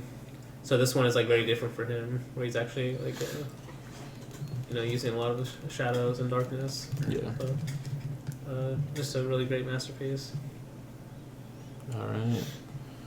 My number one rewatch of the year. It was already a movie I like loved a lot, but now like after I rewatched it, it's like this is like one of my favorite movies, like just in general, and that's French Can directed by Jean Renoir. Have we all seen it? Yeah. Dustin? Don't remember. Oh, okay. I mean, you probably would remember if you watched it, so probably not. Because, like, goddamn, what a movie. Yeah, great. Yeah, I mean, just movie that, like, it feels like everything at once, which are, like, it's just, like, it's funny, it's, like, it's romantic, it's, like, heartwarming, it's, like, sad at some points, but, like, just a beautiful movie, a classic Renoir, life is art, art is life thing. So many great scenes. Better or worse than the Red Shoes? Same tier. Don't like the tier argument. Whenever you used to when it fits my narrative, I love whenever it. Whenever you used to swing the bat for Red Shoes. And you're the one who hates tears. It's always one of the other few. So. I need to rewatch the Red Shoes too because I haven't And seen your it. list, in your top 100 list, which one's higher? I don't have one, so that's too bad. I thought you did have one. No. Yeah. You erase the evidence.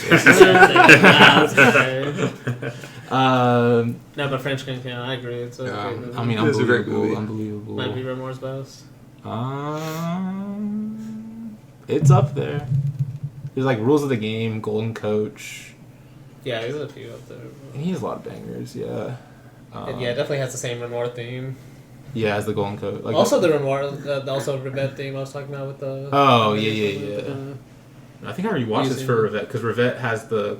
Actually, it's funny you mentioned Rivette. I rewatched it because of the Rivette quote where he's talking about the scene where he ends on painting, you know, Yes. as he calls it, with her like sitting at the pillar. Yeah. Yeah. Then you mentioned that during an episode. Was it during the Red episode? I think it was during one of your. It was a Ray episode. Yeah, it was you a mentioned Ray it. episode.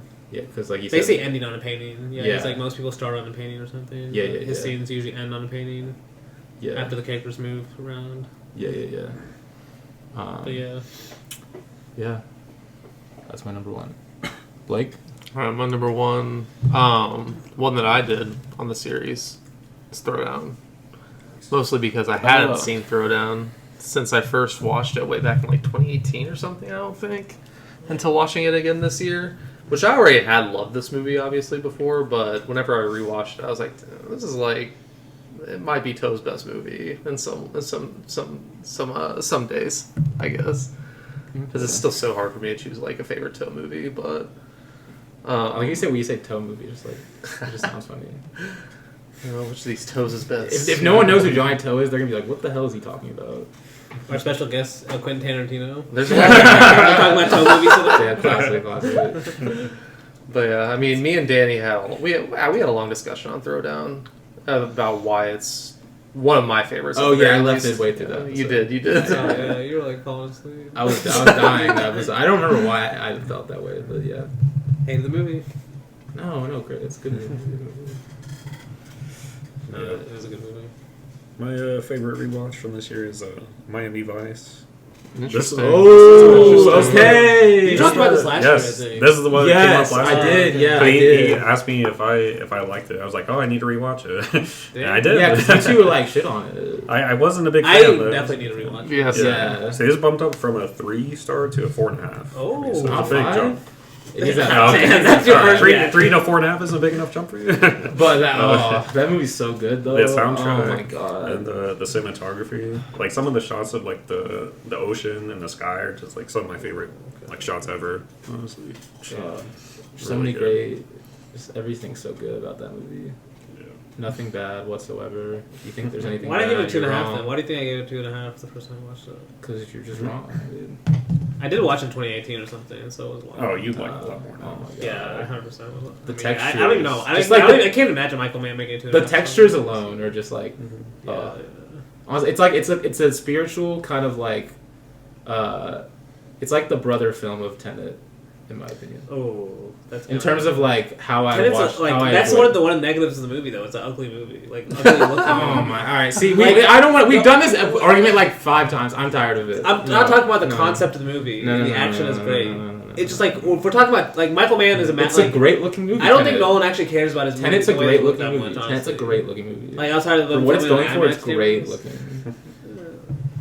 Anyway, we've done this. We've had this argument like 5 times. I don't even want to. You're the one who brought it up, so.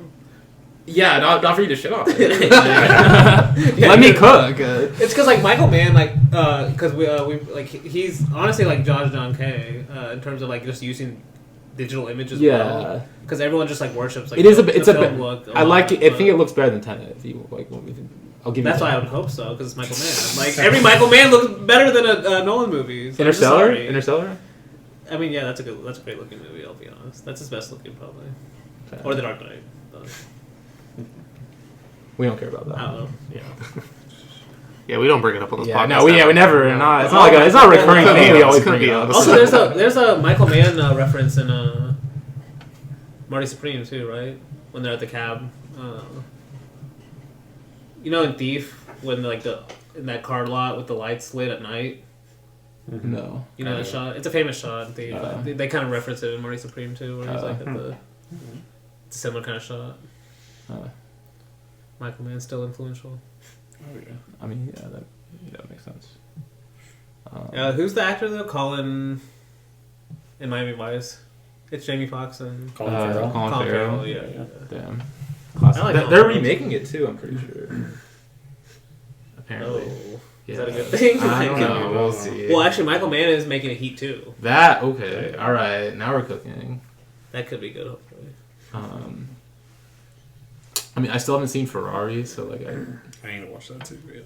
Oh, I forgot. I never watched Yeah, I Ferrari. never watched that either. Do we want to take a break? Yeah, we can. All right. After the break, we will. It's the main event, basically. Our top 10 first watches of the year. So stay tuned.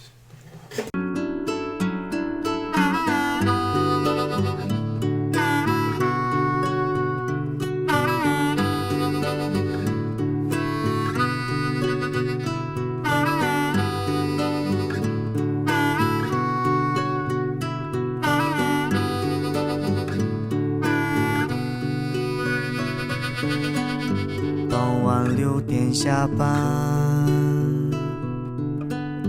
换掉要长的衣裳。妻子在澳洲，我去喝几瓶啤酒。如此生活30年，直到大厦崩塌。云层深处的黑暗啊，淹没心底的景观。And we're back to discuss our top 10 first watches of the year. I'm honestly, I just had an idea. We need to make a letterbox list of every movie that's been on our top 10 first watches just in a list. Okay. That'd be an interesting canon thing. That would be. I just thought of that because we're starting to build a collection. It's 40 of each right now. It's true, right? We don't. Yeah, 4 years, and now it'd be each. Yeah. So, although there's definitely some overlap probably at some point, but a few. But anyway, yeah. So top 10 first watches. Any movie you watch for the first time. Obviously by the name. Let's just get this started. Danny, what is your number 10? All right, my number 10 is from an experimental filmmaker we didn't do. His name is Paul Scherritz. The movie is Razor Blades. Razor Blades or Razor Blades? Razor Blades, like shaving. Okay. Razor blades. It's a really hard movie to describe, but basically a lot of the movies split screen with multiple things happening on each section, and then he kind of changes the sections almost it feels randomly at first. I was trying to figure out a way to describe it. It's almost impossible, but I'm just going to read the letterbox description. It says, quote, "In Razor Blades, Paul Scherritz consciously challenges our eyes, ears, and minds to withstand a barrage of high-powered and often contradictory stimuli. In a careful juxtaposition and fusion of these elements on different parts of our being, usually occurring simultaneously, we feel at times hypnotized and re-educated by some potent and mysterious force." He's really known for this effect called the flicker effect, where basically you flash two images really quickly back and forth. He has some experimental films like that, and that kind of basically. Godard definitely does that. Basically, and kind of just commenting on how that image that's created is really in your mind. It's not on screen, right? Because what's on screen is just two images back and forth, but you almost kind of see a different image. Which is montage. Yeah, exactly. Yeah. But this is kind of that to a greater degree because he's almost showing you these random kind of images. Yeah. And parts thing that's on the left side of the screen will move to the right side, and the left side will change to something else. But the right side will keep playing the original thing. It makes you think about montage in that way too. So yeah, he was a director. I didn't really. I liked watching some of his movies, but I haven't seen enough of them to really do for an episode. But yeah, I really like this one. It's on YouTube too, so Yeah, razor blades. Look up Razor Blades on YouTube and see what comes up. Yeah, razor blades, Paul Sherritt's. There you go. Come on. The only There Razor it Blade is. movie I can think of is the Scorsese. Yeah, one. Scorsese. Oh shit, yeah. Close Shave or something, right? Yeah. The Big Shave. I The think Big it's Shave, called, yeah, that's what it is. All right. So as I kind of mentioned before, my number 10, number 9 are both movies we did on the podcast. So the first one, it's an experimental short. Do you know which one? Oh, we done the podcast. Yeah. It's the Anticipation of the yeah, Moment. that one. That would be the other one. Damn. Then I don't know. No, it's Come that on. Sidewalk Shuttle. Yeah. Yeah, Oh, Sidewalk. okay. There we go. Dude. That almost made my This list. guy too. gave up immediately. That almost made my list. Well, I'm not doing any podcast movies. I try to leave Okay. them off. Oh yeah, there's another one too, another podcast movie, but I just like it had to go up there. I mentioned that Sidewalk already Shuttle, though, okay. so why Yeah, am I you saying did. it again? Sidewalk Shuttle. Yeah. What the fuck? That shit goes crazy. I love that movie. It just like it's like makes you see like the city as like a work of art, just like in a new way, and it just like makes you like feel crazy, feel things that you would felt. Yeah. It's just such a unique movie, and great. We haven't even seen it on like good quality either, which is crazy. It's like shitty quality. Yeah, watching this at the theater would be insane. I know, dude. Um, Double feature with Tati. Playtime. Playtime, yeah. Yes, sir. I mean, that's like his one city movie, so yeah. Yeah. But yeah, that's my number 10. Awesome. Oh, he directed You know, by I love that. Ernie Gare. Ernie Gare. I forgot to mention that. Yeah, directed by Ernie Gare. But yeah, Blake. Awesome. Well, I'm gonna. I think probably bookend mine with like on both ends. I'm gonna have ones that we did on the podcast because this number 10 is definitely gonna be one that we did on the podcast, and I'm putting it on here specifically because I think, honestly, out of non-mine from this year, this might be my favorite that we did, and it's the Duchess of Lingau. Oh shit! Like, I still remember so much about this movie, and I still just I love how funny it is whenever it's like I feel like he made it kind of like that, but it's like a lot of people I guess don't see the funniness in it. I don't know, but this movie's just so fucking funny, man. Whenever it's probably not supposed to be, but I don't know. It's kind of maybe a detriment to like ranking movies directly after the series also, because I think this was my number 2. I will say it was my number 2, I think, on our rankings. What was number 1? Number 1 was Boston Law, which So- I do think would still be number 2, but I do think if we were to do it again, I would probably put the Duchess of Lingau first, just because Okay. like this is one of the movies that you guys of non-mine movies that I think I'm going to remember, and I'm going to rewatch this many times in my life. So, but yeah, I mean, obviously we had an entire podcast on how great this movie is. So, how great this depressed boy is with this depressed girl or with this beautiful woman. But what? How dare you join Lou? What the hell? Hello. Shit. He wasn't We even were the one who looked expecting after that. you. Maybe we can do a few episodes on here. He wasn't even the one looking out for you for like 2 weeks, Kat. What are you Damn. doing? New year, new me. Let's go. All right, Dustin. Alright, my number 2, I'm going with Army of Darkness. Sam Great Raimi. movie. Very funny movie. I mean, if you like the original Spider-Man trilogy, like a lot of what makes that feel like unique and original, that's what Sam Raimi like really like goes off with in this movie. So, like a lot of good horror, jump scares, and it's very funny. It is. It's a great movie. We watched that over here, right? Yeah. Yeah. The movie nights. Yeah, the cheese bag. Yeah. It's Halloween night, I'm pretty sure. Oh, She was actually good Halloween movie. Mm-hmm. Alright, my number 9 is, I think Blake has seen this, but Cocteau's Blood of a Poet. Oh, that's a great movie. Yeah. It's a great movie. He'd probably be higher if I still haven't watched the other 2 yet of the You haven't watched Orpheus or Wait, have you seen the Testament other of ones? Orpheus? Those are the 2 I still haven't seen. Oh, shit. Okay. No, So I I'm saving those for this year. No, I still need to watch those for sure. No, but Blood of the Poet, we also kind of talked about him a little bit with When My Darren. Just like their kind of like approach to, they saw themselves like kind of as classical artists, you know, and using like mythology and stuff in that way. Also, like, just making a very, like, just filming very simple objects and just people, you know, it's not that complicated, but it's still making it feel very, making it feel magical. Exactly. Yeah. And I still remember, like you're in a different world or something. Yes, exactly. Creating another world, basically. It's a very, I like the kind of statuesque of, like, that guy at the beginning, too. I need to rewatch them. I watched this earlier. It's got a lot to do with like his personal life too, because I think like his dad committed suicide and shit. Oh damn! So that's like that makes sense. Yeah, it put the movie into context whenever I figured that out. I mean, yeah, like I'm sure it's about himself, like just calling himself a poet. Yeah. Also, I really like. I know he did a lot of different arts too, which is he wrote and did plays and stuff too. And big time playwright.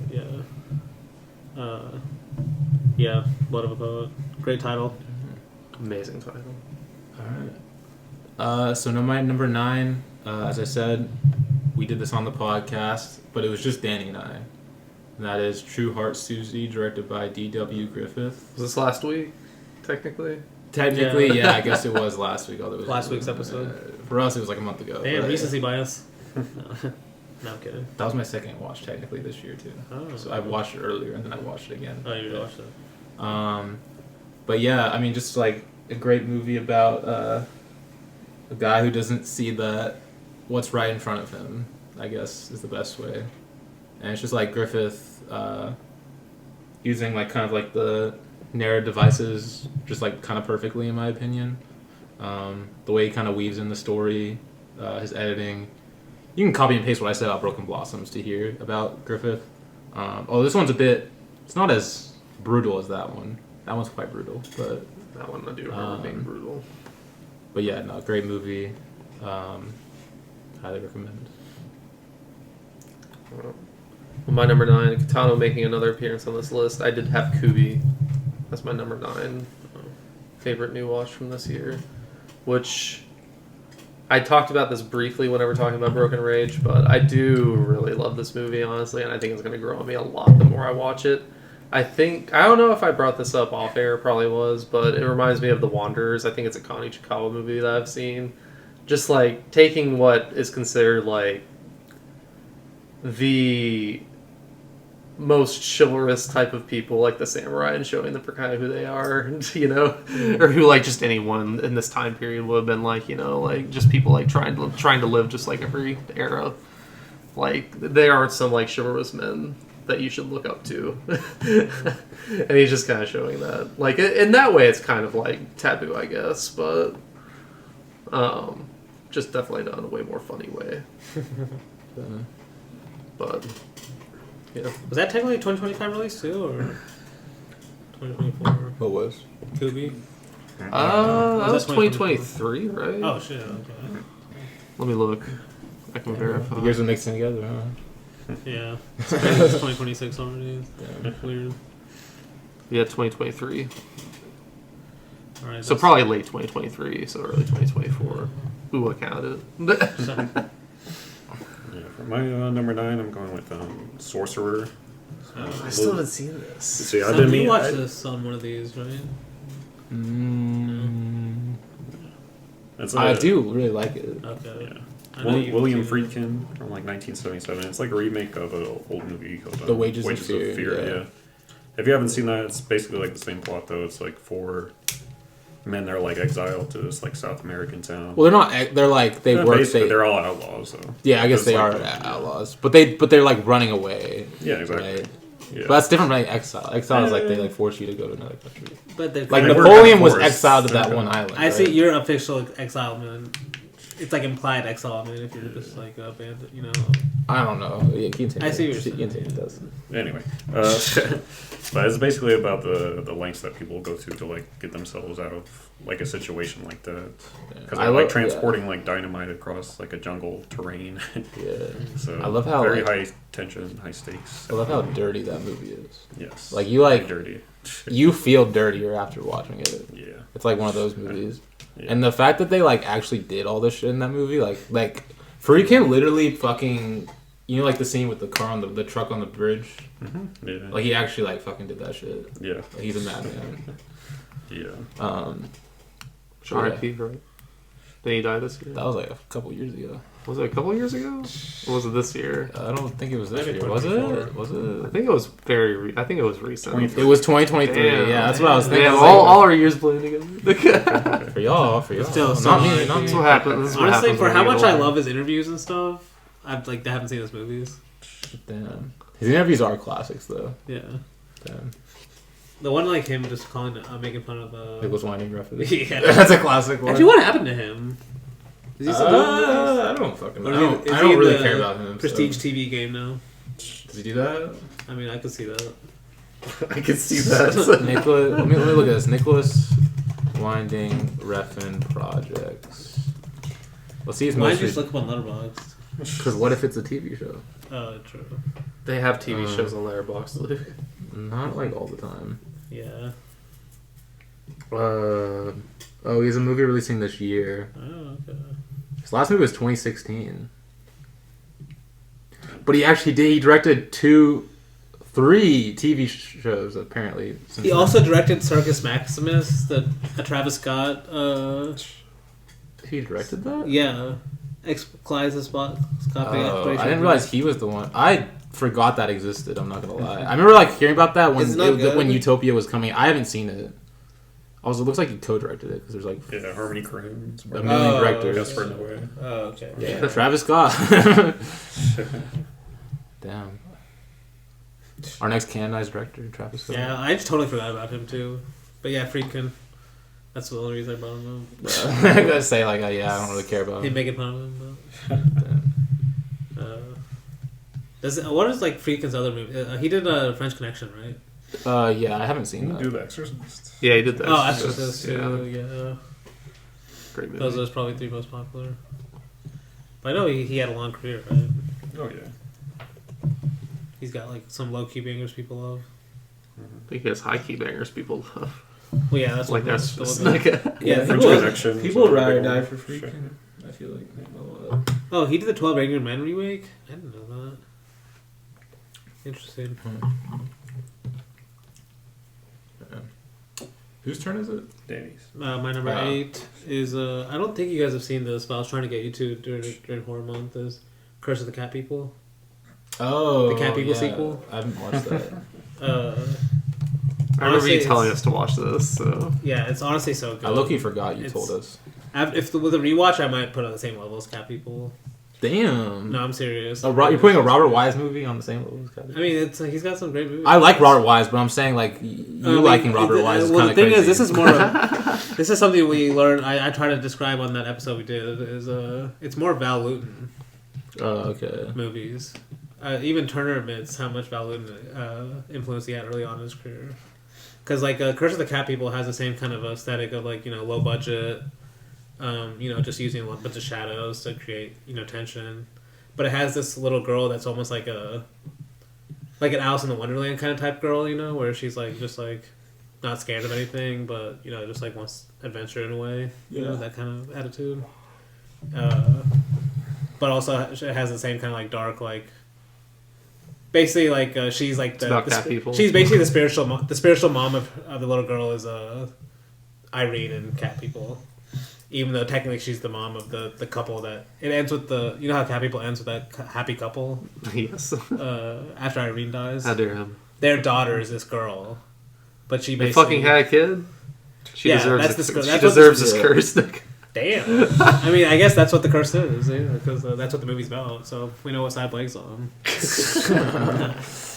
No, it's also a great movie too. Really emotional. I loved it. There's a scene in the bedroom that's like just so good with shadows. That's all I'll say. Is it better than the pool scene? It's on that level. Okay. How he plays with the shadows and just like how cinema you can do so simple with so simple techniques. You can like make something look so good. Don't tell that to filmmakers today, man. Yeah, that's true. All right. All right, what's your number? My number 8, right? Yeah. Yeah. Is Artists and Models, directed by Frank Tashlin, starring Dean Martin, Jerry Lewis, Shirley MacLaine, some other people. I made a comment earlier calling Marty Supreme a Looney Tunes-esque, but this is like the Looney Tunes-esque movie. because literally Frank Tashlin directed a lot of the early Looney Tunes shorts. Oh, okay. And you can just like tell immediately. You're like, holy shit, this is definitely the guy's. He definitely is in that vein, in that tradition. Amazing colors, and then just like Jerry Lewis and Dean Martin, they were like a popular duo. So I need to watch more of them because I love both of them individually as actors. And I don't even like care about. I don't even really listen to. I don't listen to Dean Martin at all, like his music at all. And he's like He's even more good. famous for his music probably. Yeah, he's good. So. But yeah, this movie is insane, hilarious, a lot of crazy stuff. Also a musical. Yeah, poster's also insane. If you see it on Letterboxd, but yeah, that's my number 8. My number 8 is Coraline. Oh, that's so random. Well, it's I haven't seen it to be honest. It's just like a random. No, yeah, like, it's one that we did our movie nights here. Actually, I think it was around Halloween time also. But no, I had never seen Coraline before, even though I love Nightmare Before Christmas, and I love. Is it the same Tim Burton in director? general. No, I don't think so. It is the same director. Oh, okay. Fake Yeah. fan. There we go. No, yeah, but I've never seen Coraline before, even though I love Tim Burton and this other guy that directed Nightmare Before Christmas, apparently. But, no, yeah, just great style, great story. It's very Alice in Wonderland-esque, even though I've never seen Alice in Wonderland either. But stay tuned for next year's. maybe. No, I kind of just love how this movie, like, it does have a lot of digital animation, kind of like almost sadly, because like I mean I love the stop motion animation of like Nightmare Before Christmas and just everything before that, but what the digital is able to do to animate the faces especially is kind of crazy. Like it makes it come to life like nothing else really can. So I don't know. It's a great movie though. No, if you haven't seen it, which you obviously haven't. You saying it's Alice in Wonderland-esque, but I've never seen it. It reminds me of when Danny was like, the taking of Pelham 1, 2, 3 is Shakespearean, Yeah. but I've never seen Shakespeare. So I I don't know that. I've never read Shakespeare. That's Shakespearean, you know. You're like kind of rhymes, right? Like, that's Shakespeare, right? I don't know. I've never seen it. It's like close enough. No, for my number 8 movie, I'm going with The Last Emperor by Bernardo Bertolucci. Have you seen The Conformist? No, I've not. That is my mission to you. In the next week, you need to watch that. All right, we'll see. Immediately. If it's streaming. We need to get you on streaming. Yeah, that's all I'll say. Okay. I think this is the only Bertolucci I've ever seen, but it's really good. Oh, wait, no, I've seen something else. But anyway, The Last Tango in Paris. Last Tango in Paris. That's the other like big movie he made, and The Conformist, I guess. But like Last Tango, it's more famous because there's Marlon Brando in it. I've been meaning to watch more of them, but this movie's really good. It's kind of like a classic riches to rags type of movie. Riches to Rags. Yeah, Rags it's to like the riches. opposite. It's the opposite. Opposite. Yeah. Oh, So- wait. Oh, Yeah. I never thought about like saying it the other way. Yeah. Dustin's a smart guy. He's thinking on like a different plane I of haven't existence Come up with today. it. I didn't come up I haven't with heard Bro's of coming it. up with new phrases. Damn. That's a good way to say it. But no, it Caught me off follows. guard. That's why I was like, what? I didn't come up with it. I promise. No, but Yeah, but no, it follows the life of the last emperor of China. And it's it's a rare film that can like make you feel sorry for someone that was born into like such a high position, but he had a very depressing life. Didn't it win Best Picture too? Pretty sure. Oh, international big best picture. No, I think it just won Best Picture, right? Is it an American movie? It's made in China, Oh, okay. for sure. But he's an Italian director. Yeah, it won Best Picture in 1987. Like the Best Picture. Highly recommend. It's a little That sounds long. great. Yeah. I haven't seen it. I didn't even know that was what it was about, honestly. Honestly, yeah, the Best Picture thing actually probably brings it down a little bit, to be honest. That's That a- label, it like brings 1987. down a movie more than brings it up. Sometimes they get it right. For the most part. I mean, Do they ever? back in the day, they were getting it more Sometimes. right. Like Flea How was Green's My nominated like Valley? 4 times. How Green's My Valley did win that one year. It was best movie that year. I know what you're doing right now. I'm just saying, like, it's they're both fantastic movies. We don't need to pit each other. Although some people say it's one of the worst wins ever because they're like, oh, Citizen Kane deserves it. I'm like, Well, that's why I disagree with that. That's actually why the movie is famous now, because Citizen Kane didn't even win Best Picture. It lost to which they're both amazing, great, fantastic movies. It lost We don't, racist we John don't need to. We don't need to The bash racist Citizen John Kane or Orson Welles because of it. Yeah, no, it's honestly like it's crazy. Like that's like the movie people complain about Citizen Kane being when it's like we have fucking like what was that movie about the deaf kid like that won a couple years ago? I don't even remember the name. Yeah, Yeah. Like there's no way that movie was good. I was like, what the fuck there's is that movie? There's no way. There's been some awful movies that have won.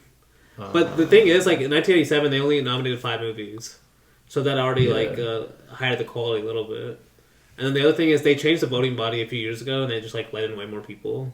I think like they tripled the voters or something, and most of them were actors. Well, it's not like Like, they were. most It's not of like they the were cooking bodies before either, though. Yeah, but they were way better back in the day compared to.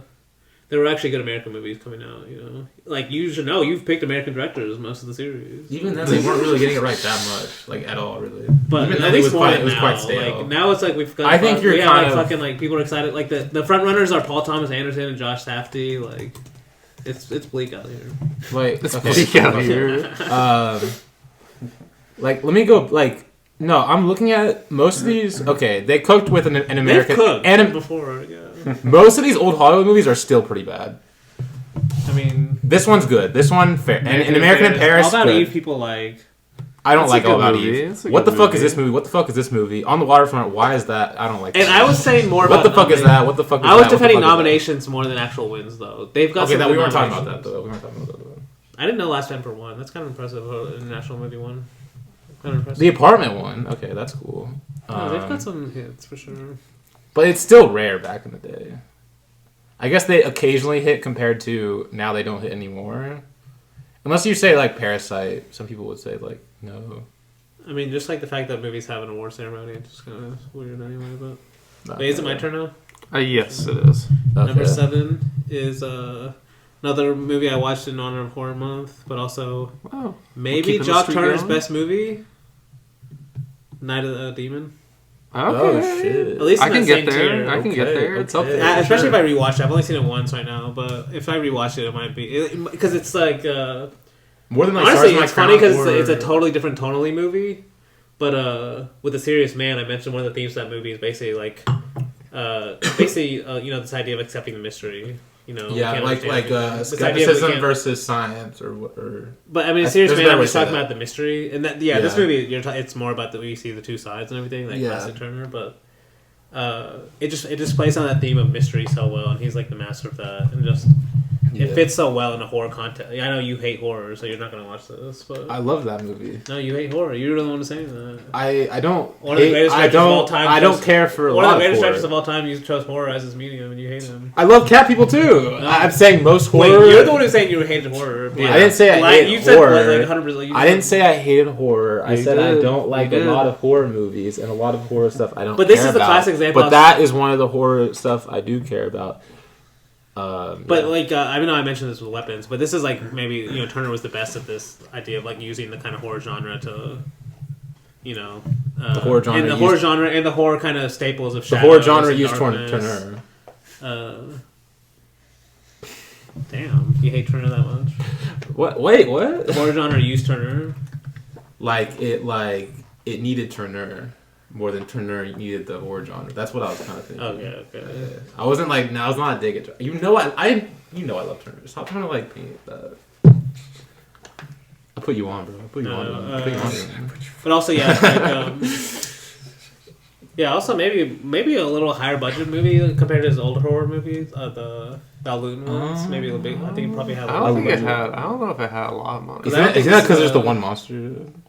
There's that one monster, but also like, it is longer too. Like it's not the kind of Balloon 80-minute movies, or 70 minutes. But yeah, I highly recommend. Perfect length too, just 96 minutes. All You these can't movies, literally man, you can't they're beat a so 96 good. minute movie, especially Josh Turner in a 96 minute movie. All right, my number 7 is Ivan the Terrible Part 2, directed by Sergei Eisenstein. I mean, realistically, if you consider both parts one movie, you can just say, like, both parts are here. I just put Part 2 because I had... It's probably, like, a level above Part 1, even though I still love Part 1. But Part 2, like, when he's all, like, paranoid and shit, and then, like, the whole, like, color... Like, the whole... Basically, like, the whole, like, last, like, I think, like, hour, 45 minutes is, like, what makes the movie, like, special to me. That when it, like, cuts to color in that one scene, and it's, like, so crazy... and then like that final scene where they like kill the guy. I haven't seen it. Oh yeah, okay. Dan, you've seen this movie, right? Wait, which one? Ivan the Terrible Part 2. Oh yes, I have. Okay. Like when it cuts to color and color, shit, yeah, and then like the ending, yeah, it's like, and yeah, just obviously since it's Eisenstein, the editing is also always flawless. Yeah, just about like being it's the also best. definitely his later period too, like his less like montage heavy era, like Yeah. Potemkin and stuff, or Strike. It's like him in sound, which is like pretty Yeah. jarring, but it's like he's like a lot slower. Ivan the Terrible is now the GOAT, but the GOAT being the GOAT has consequences. Honestly, I should show LeBron James this movie. I think he'd appreciate it. Oh yeah. Once you're at the top, everyone wants you to fail.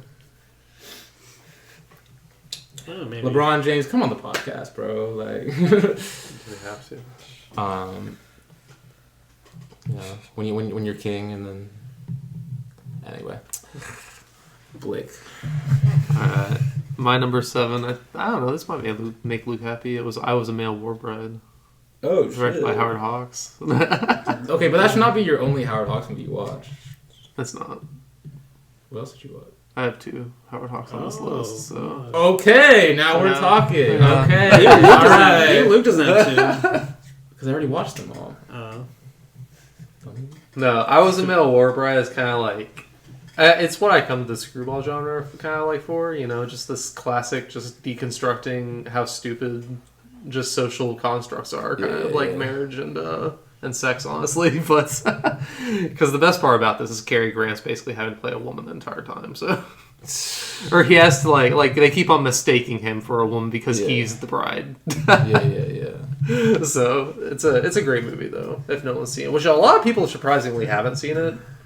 Because I think it's one of Howard Hawks' like lower. Yeah, it's one of his movies, it's one of his lesser seen ones. Which I watched this specifically for Cary Grant more so than Howard Hawks, but I mean Howard Hawks is good too. So Okay. as we'll see later. I need a Howard Hawks ally on this podcast. So thank you a lot. He has his good movies, that's for sure.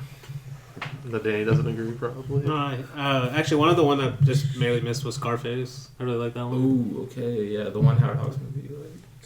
I like it too. Elephant. You love it. Elephants. Atari I like. No, every time you talk about it, you hated it though. He didn't remember that the baby elephants in the movie because I asked him if he did the baby elephant thing whenever you pet baby elephants in India, and he said, "Who? What?" Okay. All right, Dustin, what's your number 7? Yeah, you never change the subject. My number 7 is John Woo's The Killer, the original, obviously. Oh, the original. Yeah. Should be Never higher. the remake. Should I be thought you watched higher. the 2024 one. No, Yeah, you gotta pump no. that up. Watching Number this 1. No, 2024 one? No. Watching this one makes me even Danny hates like. both, so it doesn't really matter. It's true. It's true. I don't love it. Just I gave it a 4 stars. That's the biggest coward Coward sport I've ever sport? seen, dude. It's That's a been true, shit, that one's a isn't true 4. It's got a lot of problems, but It doesn't though. I love it. It's not as good as Better Tomorrow. I mean, it's not, but it's close. All right. Why the Killer? Continue that. I think it's really good, but classic John Woo, fast-paced action, and the ending's like heartbreaking, honestly. Some would say perfect. Oh yeah, but it's heartbreaking A in lot a of good way. candles. In a good way. A lot of candles, right? Oh yeah. Never should have been remade. Sadly, I agree with you. By him too, which is crazy. It didn't. They You should thought he have was a a- movie called The Killer too. Yeah, Yeah. that was different. Yeah, I know that was different. So you say like John Woo thought he was Very Ozzy or popular something? title. The Killer. Like he thought he was Ozu. And he like Who? failed. John Woo. Who? What? He thought he was Ozu. Who did? Remaking his own movie.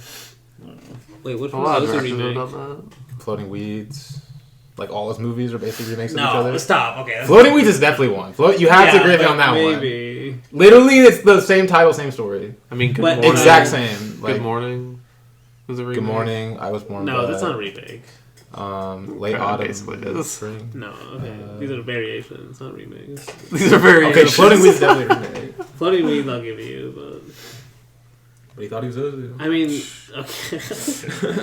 See, that's the thing. Like, I don't think Ozu did it because like the IP was so popular. Like, they had to like it was the only one he could made. Is that why he made it? I mean, that's No. what's kind of sad about like Heat 2. It's just like that's why it's getting made. The same reason the Killer. Like, he wanted to get that one. No, Isn't that's not the reason but the people Killer like- was remade. Though. Then why? Why would he Because he remake it? wanted to for some goddamn reason. It's because I don't know that's why. what he could get funding for. Because that's Oh. IP. Instead of like a John Woo original idea, it's like, oh, like John Woo's remaking the Killer. And, like, it's something you already know.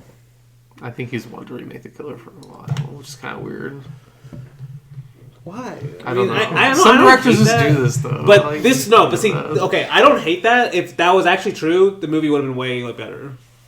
maybe Because it just seems like anyone could have made this fucking movie. That's what I'm watching. Like, the I mean, movie. I It's don't like, agree anyone with could have that. made this. Still, I don't agree with that. Still, it's Yeah, better. you liked it than- way too much. Okay, I gave it a 3-star. Yeah, It's just it's terrible for John Woo. It's not even that good. Too. It is though. It's like the highest lowest. Not anyone could have made that. like Feels a anyone lot like a Netflix movie. yeah, or like an Amazon Prime movie, maybe a slightly better one, Apple TV movie or something.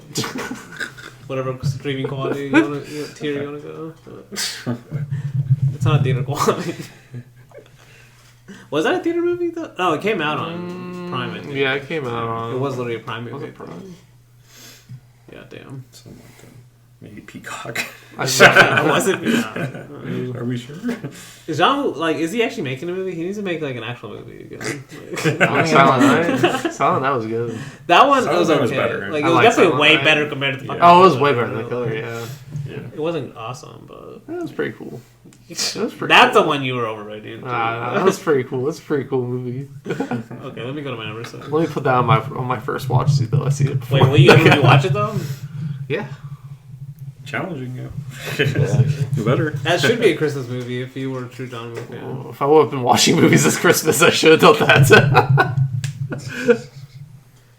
All right, my number 6 is another Indian movie called Shivaji the Boss, which is a. It has this famous actor named Rajnikant, who's a famous Tamil actor, but this is like kind of you could say him in his like later era, and it's like it's basically an impossible movie to describe, but it's basically about this guy, this hero who he wants like I think it's a hospital he wants to create, but the government like stops him, so he like just goes on this insane plan to like start this hospital and kind of like basically break the law technically to do it, but. If you like look at the pictures on Letterboxd, like he's like wearing all these like What's it called? Shivaji the Boss. How do you spell that? SIVAJI. SIVAJI. AJI. Shivaji the Boss. Yeah. But yeah, it's like kind of got like a. It's like a great Bollywood or like whatever how you think of Indian cinema, like that kind of extremism. Only 4 stars. To the best degree. Oh, that's a great rating. I'm like, man, it's your top 10? Damn. Interesting. If I rewatched it, I'd probably give it 4.5. I've only seen it once. So it's like a 4.5 in your head, but like. I think so. I thought I actually had a 4.5. But, no, also it's because of the Rajinikanth too. He's like one of my like especially with Tamil cinema. I've seen a lot of his movies over the years. Yeah, it's like him getting to show flex all his muscles. So yeah, that's my number 6. All right. Get your tissues, fellas. I'm going Bridges of Madison County. Bro, Directed Bridges of by Madison Clint County Eastwood. is so fucking good though. Oh my god. I didn't even know you watched this year. Like it was like last 2 weeks of the year. Damn, dude. I love this movie. I was like, I just need like a heavy hitter right now. And goddamn, bro, what the fuck? Dude, this movie's so fucking good. Yeah, it, like destroyed me, bro. Like shit. Like yeah, this Bro, movie's- Clint Eastwood made me feel things that I didn't think he would ever make me feel in damn, this bro. movie. In Bridges of Madison County. Like he sets it up as like with the framing device of like, oh, we're like reading the letter, and then it just like absolutely like you forget it's even a framing device. Yeah. You're like holy shit, like this memory is like so real, and like Maybe that's why it's like so like memorable because it's a memory. It's like so it makes it more romantic. You know what I mean? I know what you mean. Yeah. You're cooking. Yeah. There's also my first Clint Eastwood movie. That's a great one to start with. So I need to watch more this year, but God damn, He's a great director. Fucking Britain's hell. Mask is definitely one of his best movies. This though. movie killed me, bro. It's so It's really good. bad. Have you seen it, eh? No, Have you seen no. it? Damn. Oh man. The Letterboxd picture header has him holding the camera, so that. Oh Yeah, yeah, he's in it. Yeah. We got him. No, I really love Clint. I mean, I picked Joe number 2. For I mean, he's a Clint photographer Eastwood. too in the movie. Damn. Okay. I mean, that makes Yeah, sense. yeah. Holding his camera. Damn. Apparently, it's like based on like a New York Times bestseller. That's like apparently like really like it's like a shitty I book. might have to add Clint Eastwood to my resolutions. Honestly, rewatch Clint because Eastwood. I haven't like he has So so we're, many. so it's all apps. biting off me. Like, I'm adding him to my resolutions. no, I thought I was gonna be the only one. Oh damn! Yeah. Anyway, yeah, British Mass County is my number 5 Awesome. Number 6. or number 6. Yeah. I was about to say, My damn, bad. we skipped one. My bad. My number 6 is Japanese Girls at the Harbor. But really, this is just a placeholder for Shimizu because I did watch, I think, like 6 or 7 Shimizu movies towards the end of this year. Wait, did you watch the? Damn, I'm forgetting the name now. The one with the boys. Damn. The one with the I forgot boys. The boys. Yeah, Children in the Wind. Not yet. No, Okay, no. okay. I haven't seen that one yet. I was going kind of like in order almost because I do have a lot of his movies downloaded. It was honestly hard to choose between this one and A Woman Crying in Spring because I really loved that movie. But Japanese Girl in the Harbor, it looks so much better because it's restored. Yeah, I love this one too. Oh my god, this movie's like it's just great. Like I've seen like a lot of I mean like 8 movies or 7 or 8 movies. I feel like that's a good amount for a director to see. But it's just like the way he just talks about his countrymen and just like the lesser seen people, I guess I would say, in Japan also is just like really impressive to me because like a lot of his movies are just talking about subjects that weren't usually talked about back in the day. Like I know one of the movies I watched was about like a stepmom looking out for her stepson. I was like, damn dude, like in 1930, are you fucking kidding me? Like in Japan no less. Like I don't know, his stories and just like what he's like looking at whenever he's making his stories for just discussing about like what his countrymen are feeling, kind of like where their country is going at the time. Also because this was obviously right before a lot of shit happened. Yeah. But yeah, no. But Japanese Girls in the Harbor was the one I chose because mostly because it looked the best, but it also made me feel a lot. So like all of his movies do. But Damn it. I started watching like before I even started the podcast. damn. So it was like 2022, beginning of 2022, which is like I can't believe it's been that long since I've seen it. You gotta go back. Yeah, definitely. Yeah, for my number 6, I alluded to this director in my favorite rewatches with McCabe missed it earlier, but it's going to be The Long Goodbye. I love this movie. Let's It's a go. great movie. And one of the great films with a cat in it. Yeah, it has a great role. Only at the very beginning, though, sadly. Yeah, so Yeah, but the It's impact, memorable. The impact, though. oh, yeah. yeah, the whole movie really Impact. revolves around the cat. If you think about it, It does. The only reason the ending happens is because of the cat. Yeah. And yeah, like Philip Marlowe's really cool. Yeah. Did you listen to our episode on it? Once again. Oh my God. Got Getting the third degree fake over friend. here. yeah, amazing movie. Yeah, Elliot Gould's just insane. Yeah. Amazing. One of the great. It's alright like, with me. yeah. It's not as tight. Yeah. What is it? It's alright with me. Oh yeah. It's so good. And he like lights a cigarette using like some of those Using insane shit, anything. like, anything, yeah. But, yeah.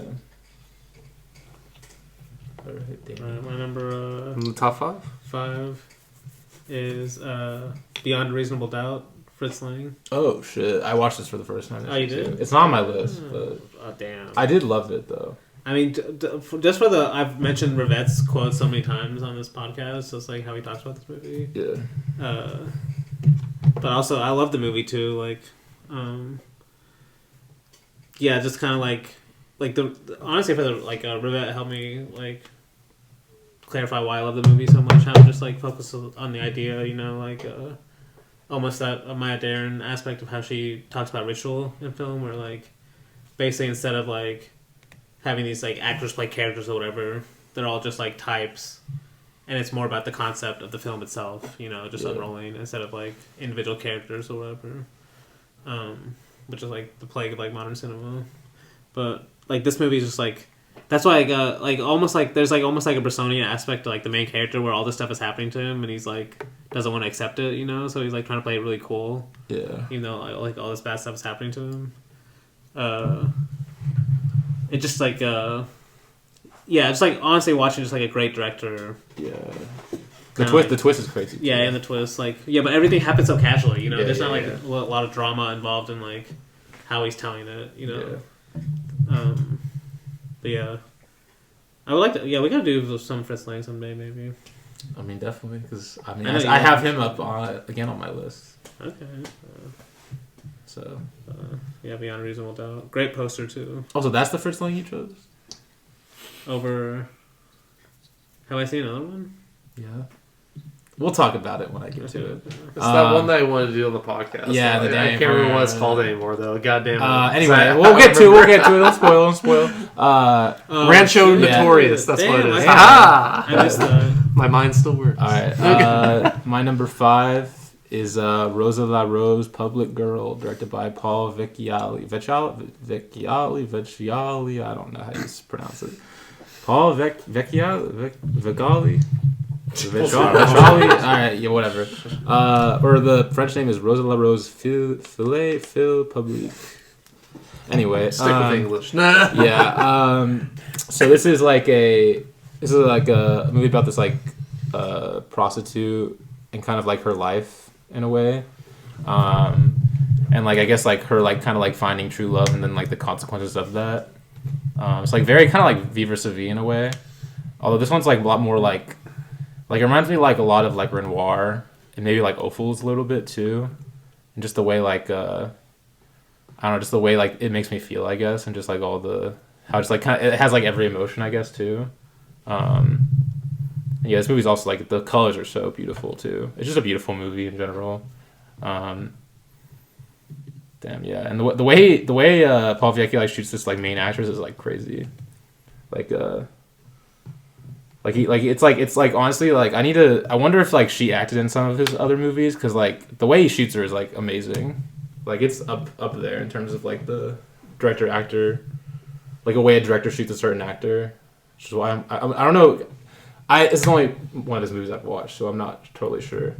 But yeah, this movie's amazing. Highly recommend it. Blake?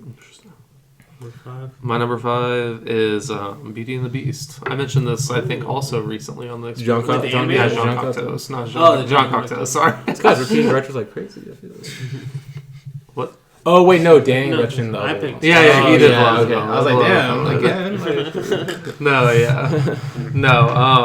I think we talked about Beauty and the Beast a little bit on I think the experimental series, just because it reminded me of Maya Deren some. But I loved Beauty and the Beast whenever I watched it, honestly, because it was the first Cocteau movie I saw this year. Like I hadn't seen any Cocteau before this, so I just started reading that book and then watched some of his movies. And just what he's able to accomplish in 1940 something with not a lot of money to make this reality like come alive. This reality from like this fucking like fairy tale. It's kind of insane. Like we are literally never gonna have movies like this again. And it's really sad to say that, because like he literally showed you how I don't want to say easy it is to make it, because obviously if you read his book about the making of Beauty and the Beast, this was not an easy movie to get made. But if you just have the passion for it, I don't know, like it's like you just feel that passion, I guess is what I'm saying, whenever you watch this movie. Like they wanted it to happen, they brought this reality to life, and it's just insane what they were able to do in real life to make a movie like this. So but no, I'm also going to have to watch more Cocteau this year. I'm probably going to watch Orpheus and Testament to Orpheus at some point this year also. So, He might be returning on the list next year. For my number 5, I'm going with The Ambulance and Larry Cohen. I know you've... Michael Bay, yeah. Michael Bay. No, the other one. No, I know you guys have done another movie of his on the podcast. God Told Me To. Yeah. We have. Yeah, we did. What's That that? Told Me What To. is that movie? It's like sci-fi. It was on our horror. It was in our Horror. horror month. Like what happened in it? Oh my god. It was like that guy Aliens. that like becomes like almost a ball of fire or something. At It was the end. aliens. Yeah. Anyway, but this is like this has similar themes of like conspiracy and a little bit of sci-fi in it, but that's very funny. It is funny. The situations he finds himself in are just really ridiculous. There's one scene in particular where It's basically just imagine what would happen if you called for an ambulance and they just killed you instead. Like this random ambulance shows up and just kills you. yeah. But there's one scene in particular where there's like this old guy. He's probably the funniest character in the movie. He's like complaining about his digestion the whole time, the whole movie. But there's one scene where like someone impersonating an officer gets like hit in the face or splashed in the face with piss, and the guy goes, "Oh shit!" And then the guy hits him in the face with the bedpan and goes, "No, piss!" Oh my god. These dad jokes go crazy. Yeah. It's great stuff. It is great stuff. Alright. Now, this is, you could say, my tier 1 because I think these are all movies that. Okay, actually, I don't know, but maybe I think these are all movies that I gave 5 stars on my first watch. Okay. Which, I don't do that often, I feel like, but. So, number 4 is Fantasia, the Disney movie. The Walt Disney. Walt Disney. All right, Disney adult. I mean, if this was fucking Disney adults, yeah, it would be one. Like, fucking Walt Disney's abstract masterpiece. When's the Disneyland trip, Dan? We're going to Disney World. You gotta cry. Yeah, I want to see the ride based on. You gotta cry in front of the castle. I want to see the ride based on like the fucking visual symphony and the beginning of Fantasia with just the animation. Daniel would ride a ride. Disneyland it doesn't have enough visual symphony for me personally. Yeah, it makes me want to just throw. I don't like roller coasters. Oh yeah, I forgot about that. But this is a visual roller coaster, Fantasia. Also, it's like, Come on, man. like I cannot believe this is like a fucking movie that he technically released for kids. Like, it's like very episodic, almost like a like a Rossellini, like a India Matribunimi or something. Where like every episode is totally different. Where do you think Rossellini got the inspiration? I still think this was before. When was Fantasia? I think Fantasia was before, yeah. Then like Paisan and. I think Fantasia was like 41, wasn't it? Yeah, it's I don't really think early. Pretty early. They're around the same time, but I don't know if Rossellini saw it. Around the same Fantasia time. was 1940. Yeah, that's early as shit. Because Rossellini didn't start working till like. Wait, why are you 95. saying Rossellini liked it? Just the more episodic nature of the films. I don't know if he got that from Fantasia. No, He got no, Fantasia. stop. Either way, I'm just saying more for the kids genre. Like He was a Disney adult. Also, Imagine you made a historical film about Mickey Mouse. also, this is one of my favorite things was Ozu's quote about the movie. He said this like because you just said it now that you mentioned 1940. Ozu said this about the movie. He said, "quote Watching Fantasia made me suspect that we were going to lose the war. These guys look like trouble, I thought." Just talking about and I can kind of see what he's saying, just like how like fucking insane the movie is. It just has everything, like especially for animation. Like it has the Mickey Mouse stuff you want, it has that kind of. What Mickey Mouse stuff do you want? Just a Mickey Mouse story in there. Yeah. It's a pretty basic story. Like more. Are you like a big Mickey Mouse guy? But do you even have any of you guys seen this? I haven't seen Fantasia, no. The fact that I that's think how I know you guys like. That's why you guys are making fun of it. But it literally is like. No, I know I'd like I know this I'd probably movie. like it Because I think I've seen it actually as a kid. I think I watched it as a kid. Because one of the, I it's think funny. he got like him and Walt Disney had disagreements, but one of the directors we did for the experimental cinema week 1, Oscar Fischinger, he was a really big influence on the beginning of the movie. Because there's a whole section of it that's just abstract animation. Or like visual music, basically. There's like some music playing. And then the first part of the movie is a live orchestra with color shadows behind it. Like literally live orchestra, and they're just like using color shadows, and that's like the first section of the movie. It's like, it doesn't even become a kids movie until like after the visual music stuff. It's kind of crazy. Back when kids had attention spans. I mean, true. but like Walt Disney saw this as his like he called it like his movie. Like he's like this one was for me kind of thing, you know. So I don't even know how much of a kids movie he's even trying to make, but there's still some kid stuff in there. Also, we also talked about this in the experimental episode. Maybe kids gonna appreciate it the most, you know, even some of the more abstract stuff too. At the same time, I don't know. I'd have to show a kid and see if they even have this interest. You'd probably be like, I want to play Roblox like 5 Yeah, years exactly. Exactly. I don't know anymore, but maybe in the 1940s. Especially in a theater. I would love to see this in a theater, too. Oh, my God. But, yeah. Done. Fantasia. All right. My number 4 is The Story of the Last Chrysanthemum, directed by Kenji Mizoguchi. Yeah, this movie feels kind of... This is one of those movies that feel like a lifetime, because it kind of is one. Because it's about this, like, kabuki actor who's, like, born to this, like I guess, like, really, like, famous and, like, wealthy, like, acting family. Like, he's the son of, like, a huge star, I think. But he's, like, bad at acting. And so, like, everyone kind of, like, sees him as, like, kind of, like, a failure. But then he, like, falls in love with a servant who, like, because he's, like, giving him, like, relief from that. And then they basically, like, run away. And then, like, he tries to make it on his own. And, like, the fucking, like, low angles and shit, the, like, low angle and high angle, like, shots in this movie are just, like, insane. Like, he's going off.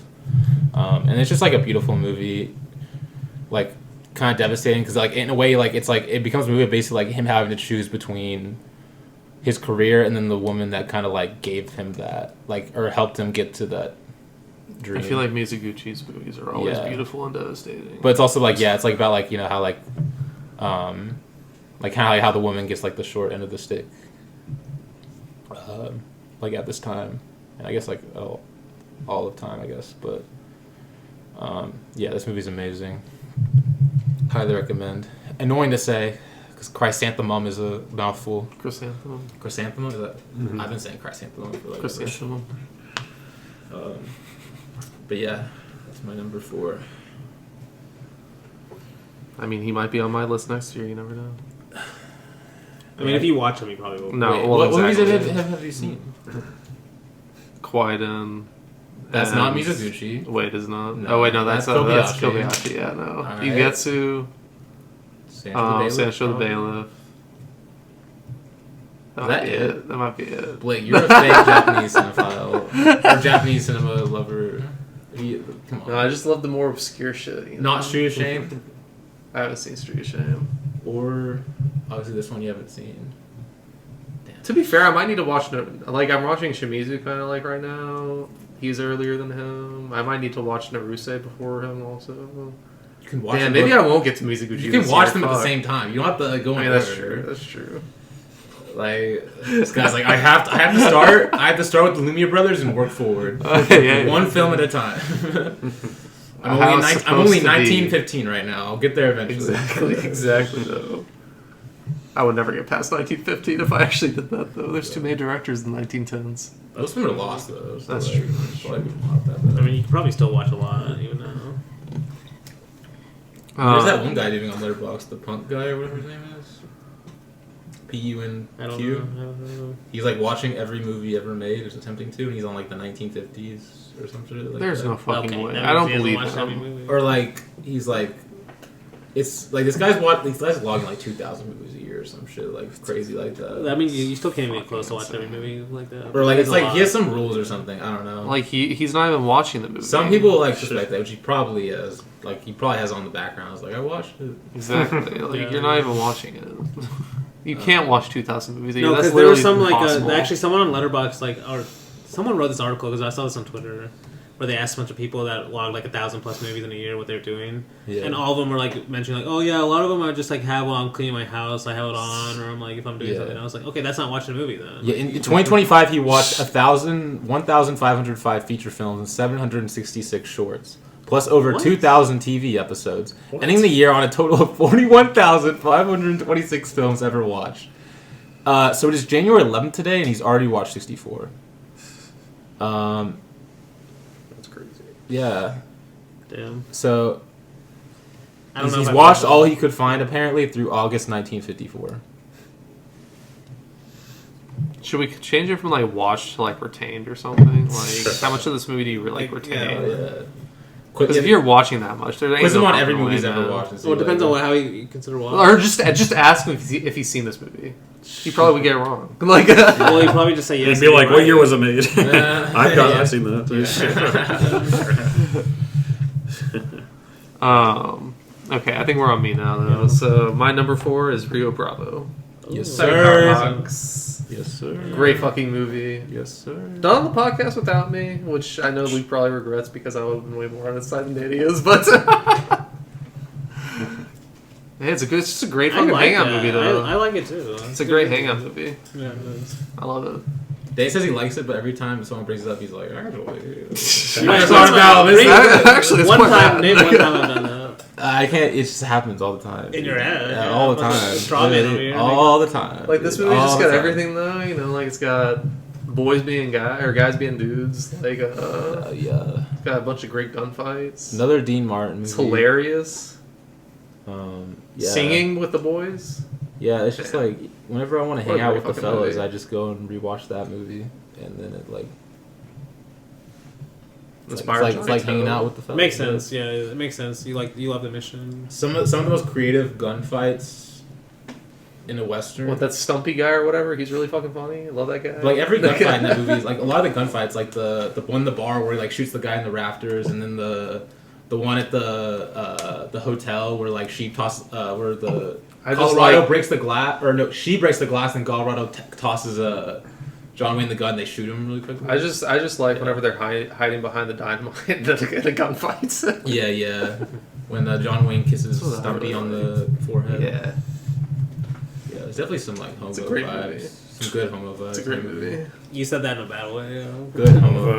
Good. Great. Amazing. Like my one criticism, man. okay. It's not. Whoa. Putting words in my mouth. It's crazy. Putting one in your mouth? Alright. Silver load.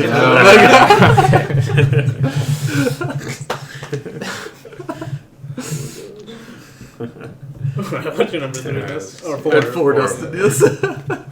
For my number 4, I'm going with Gates of the Night, which is Marcel Carné, 1946. But it's basically about like a romance that takes place in like post-liberation Paris, you know, right at the end of the like World War II, and then the setting kind of like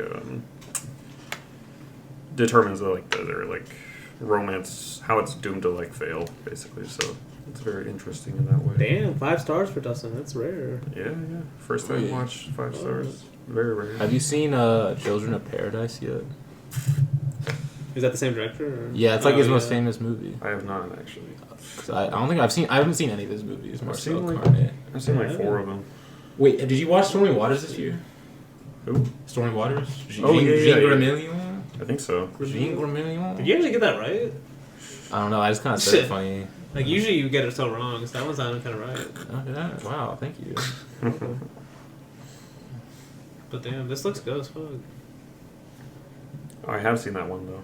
Yeah, that's another French like poetic realism. You get 4.5. Okay. Yeah. No, I watched a lot of French poetic realism this year. This post. Oh, Léa Tallant too. Yes. Yes. Oh damn, you watched that too. Yes, sir. Are those on Criterion or? Yeah. They're all on Criterion. They had a French poetic realism. Oh, collection. okay. No, I need to watch some. It'll be heavy in my stats section. France. Yeah. Alright. My number 3 is I think I might have talked about this on the podcast before. Is Why Has Bodhidharma Left for the East? You did. I forgot when I talked about it. How do you spell that? Why has Bodhidharma BODHI? BODHI. I'm just gonna type that in. He still needs to I send found this to us, so. Or to me more specifically. But yeah, basically it's another hard movie to describe, but it's about these 3 monks that live in and we basically live in this like monastery in the mountains by themselves, and we basically like watch them. It's about this like the monk who's in the middle of this, the middle-aged guy. He like comes to the monastery to like find enlightenment, basically, and he lives with this like small child and this old man. But it's kind of more about the Buddhist theme of aging, and it also has the very kind of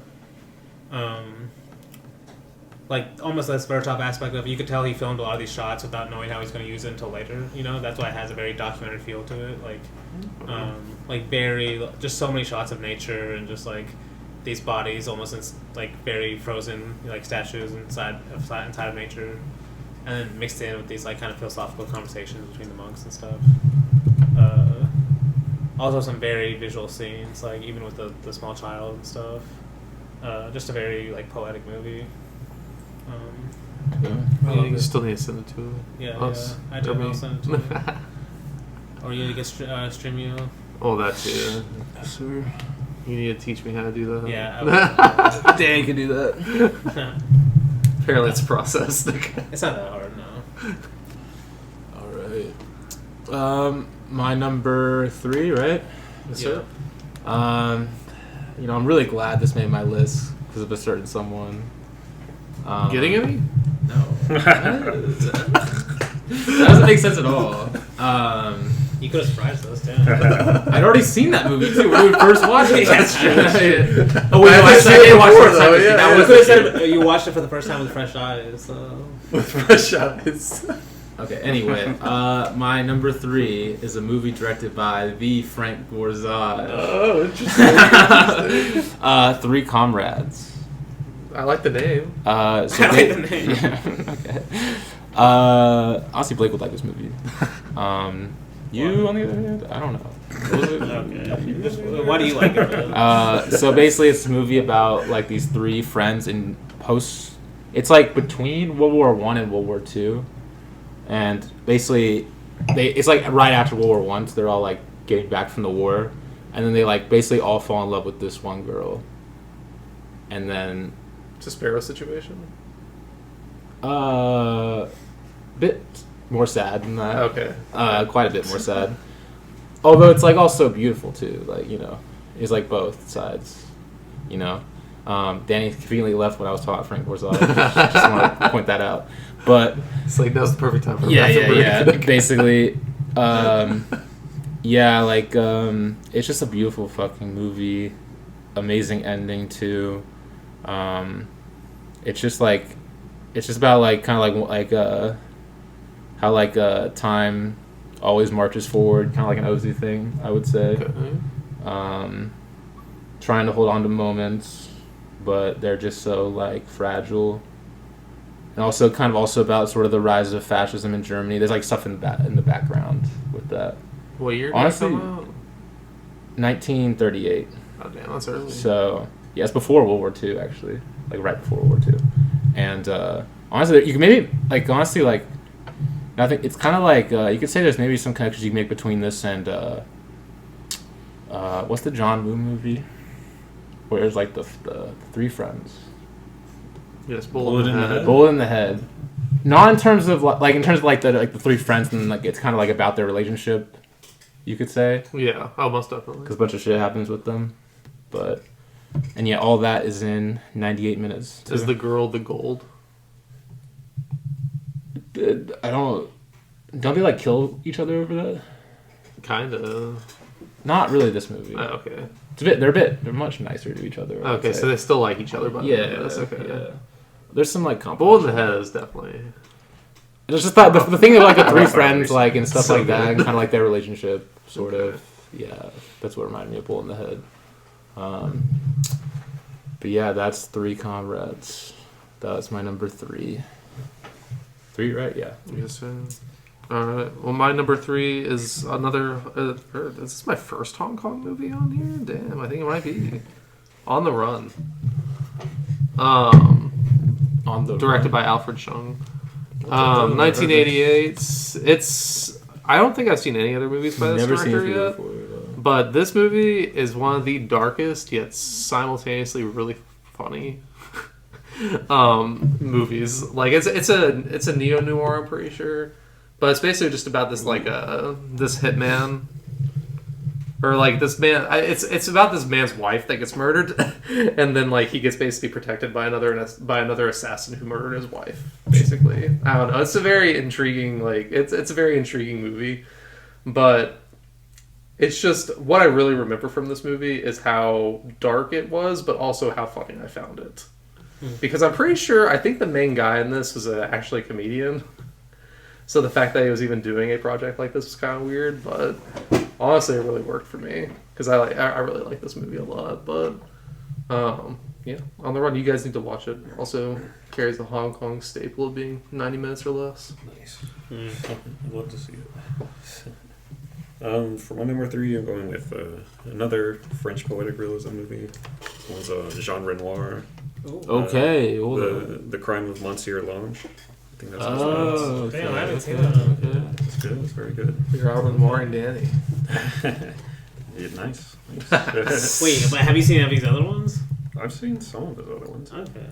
French But- Can-Can? Rules of the No, Game? I don't think I have seen Oh. that one. Damn, the classics. Golden I've Coach? seen Rules of the Game, I think. Oh, okay. At least you said. Rules of the Game But might be no, his best. This one. This looks one good. is about, it's like told in flashback. It's about, kind of like goes into the context and the motivation behind why someone has like chosen to kill somebody.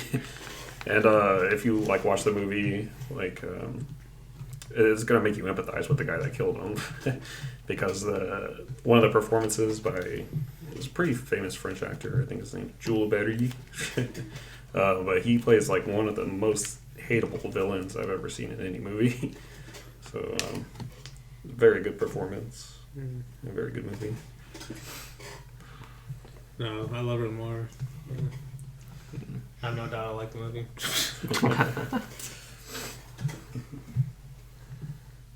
Danny? Oh yeah. Okay, so we're on number 2 now.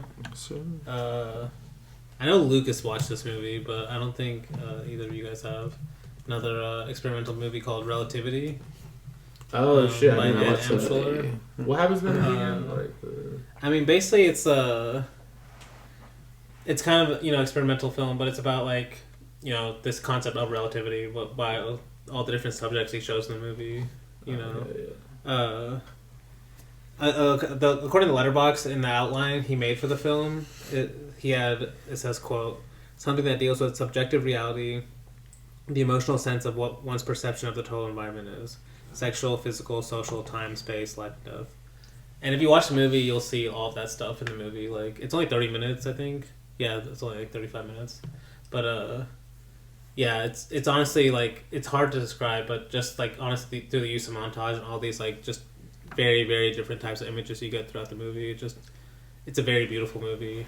I loved it. Just like when I watched it the first time, I would have picked him as a director. He just doesn't have enough movies I've seen.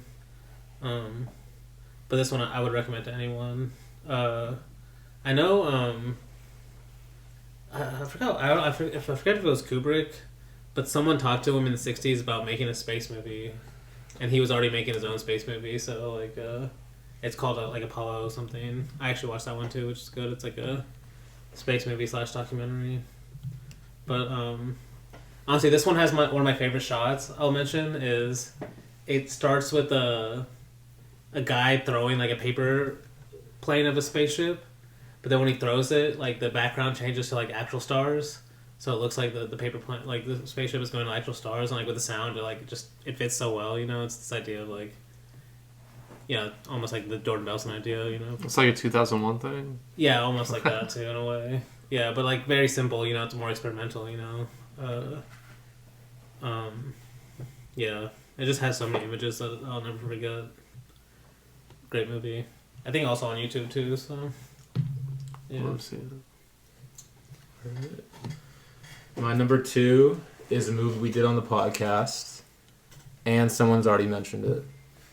It's Duchess of Lango. Oh, let's Which go. you probably didn't realize that this is my first time watching it this year, but yeah. It was I did the not first realize time. that. Mainly because I couldn't find it before this year, and then I finally found it, and I was like, let's fucking go. Yeah. I mean, Rivette obviously is like maybe my favorite director. It's like him and Tati probably are tied for number 1. Maybe, I don't know. Not to get into specifics, but yeah, this movie,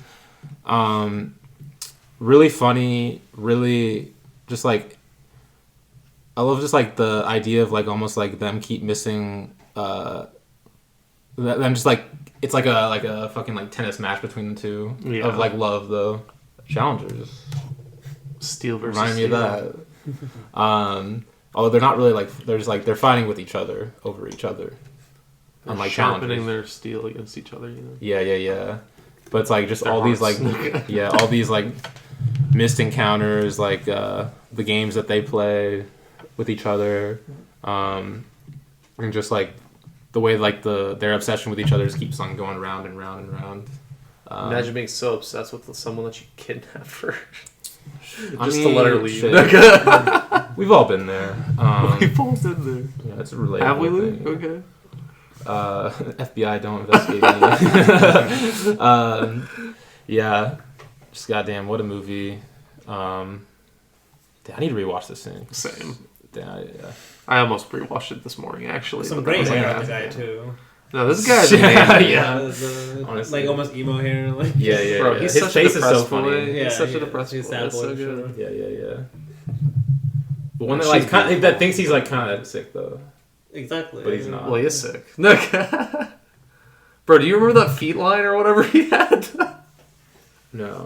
He was like, your feet would bring so much money. You wear it back where the Oh, phone was yeah, happening. yeah. I was like, Jesus Christ. Bro, he's like your feet pics will be worth so much. That was Riz back in the 1600s. Where the fuck this was? That was W Riz back What a then. great movie. Goddamn. Like, imagine going up to a girl and saying that nowadays. You'd be on a list somewhere. You might be on her list though, depending on what girl. Probably not. I would reckon not. I would hope you wouldn't do that. Anyway, But then she could be your sugar mama. You know, she got the feet pics. we should carry on with this conversation. So Blake, what's your number Yes, two? my number two Let's is a forget that. movie. We could cut that out probably too. Honestly. No, we don't Yeah, do it. yeah. It's fine. It's We'll fine. fix it in post. So that's a bad digital footprint. I'm not gonna lie. No one clipped. Oh my! No one clipped that out of context. What Blake said there. We definitely had to. Oh god. 200th episode was out of context. Quotes from us. That would be an interesting episode. That would be. All right, what's your number two? Like me saying, I need to go deeper into that one episode. Oh, yeah. I forgot about that. But yeah, That was good. Wow. Expose himself. I mean, yeah. My number two, a movie I've already mentioned before, but it's something that has to be on here twice because I already said, it's probably my favorite movie of the decade so far. It's Ephes. Oh, this movie is like a double one. Okay, I like Okay, that. honestly, Caught by Tides might have made my list if I did that. Yeah, I had to Not do it even- twice just because it was like Actually, it literally it was one of the best movies I watched this year. So first watch and rewatch. That's fair. Well, I guess it wasn't my rewatch; it was just on my top 3 new releases. But it could have also been on the rewatch list because I did rewatch it. But Okay. Actually, true. Copy the times. Actually, that'll be my rewatch movie next all three, all three lists. Next year, that'll be my rewatch list. Oh, because you watched So it in maybe the I new rewatched year. it. Oh, and interesting. they get the triple crown, though, you know, and they be on all 3 lists. That'd be crazy. But yeah, Dustin. For my number two, I'm going with Sudden Fear. It's a 1952 movie by David Miller. Okay. It's a crime thriller starring like Joan Crawford. Love Joan Crawford. Oh, okay. We Yeah, are she's we coming are up. a Joan Crawford loving podcast.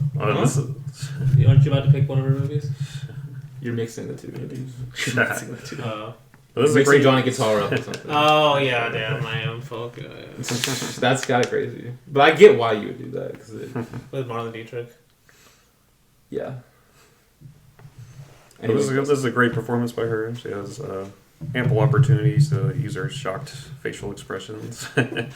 But it's basically the plot is they're like 2 actors, and she's like the leading lady in the play, and she like vetoes a decision to hire this actor that would play opposite against her, and the actor kind of like sets out to win her over, and they like fall for each other, but she can't like shake the feeling that he has like an ulterior motive in trying to seduce her. So Damn, the Very guy who interesting. played that scummy producer in Contempt is the second billing. Jack Palance. yeah, he's the actor. This guy, remember this guy from Yeah. Contempt? Yeah, The oh producer? shit, yeah, I do remember that guy. He's tall as fuck, right? Very memorable. Yeah. Yeah, very distinct faces for both actors, so it makes for a very. Wait, have you seen interesting Johnny movie. Guitar? Have not.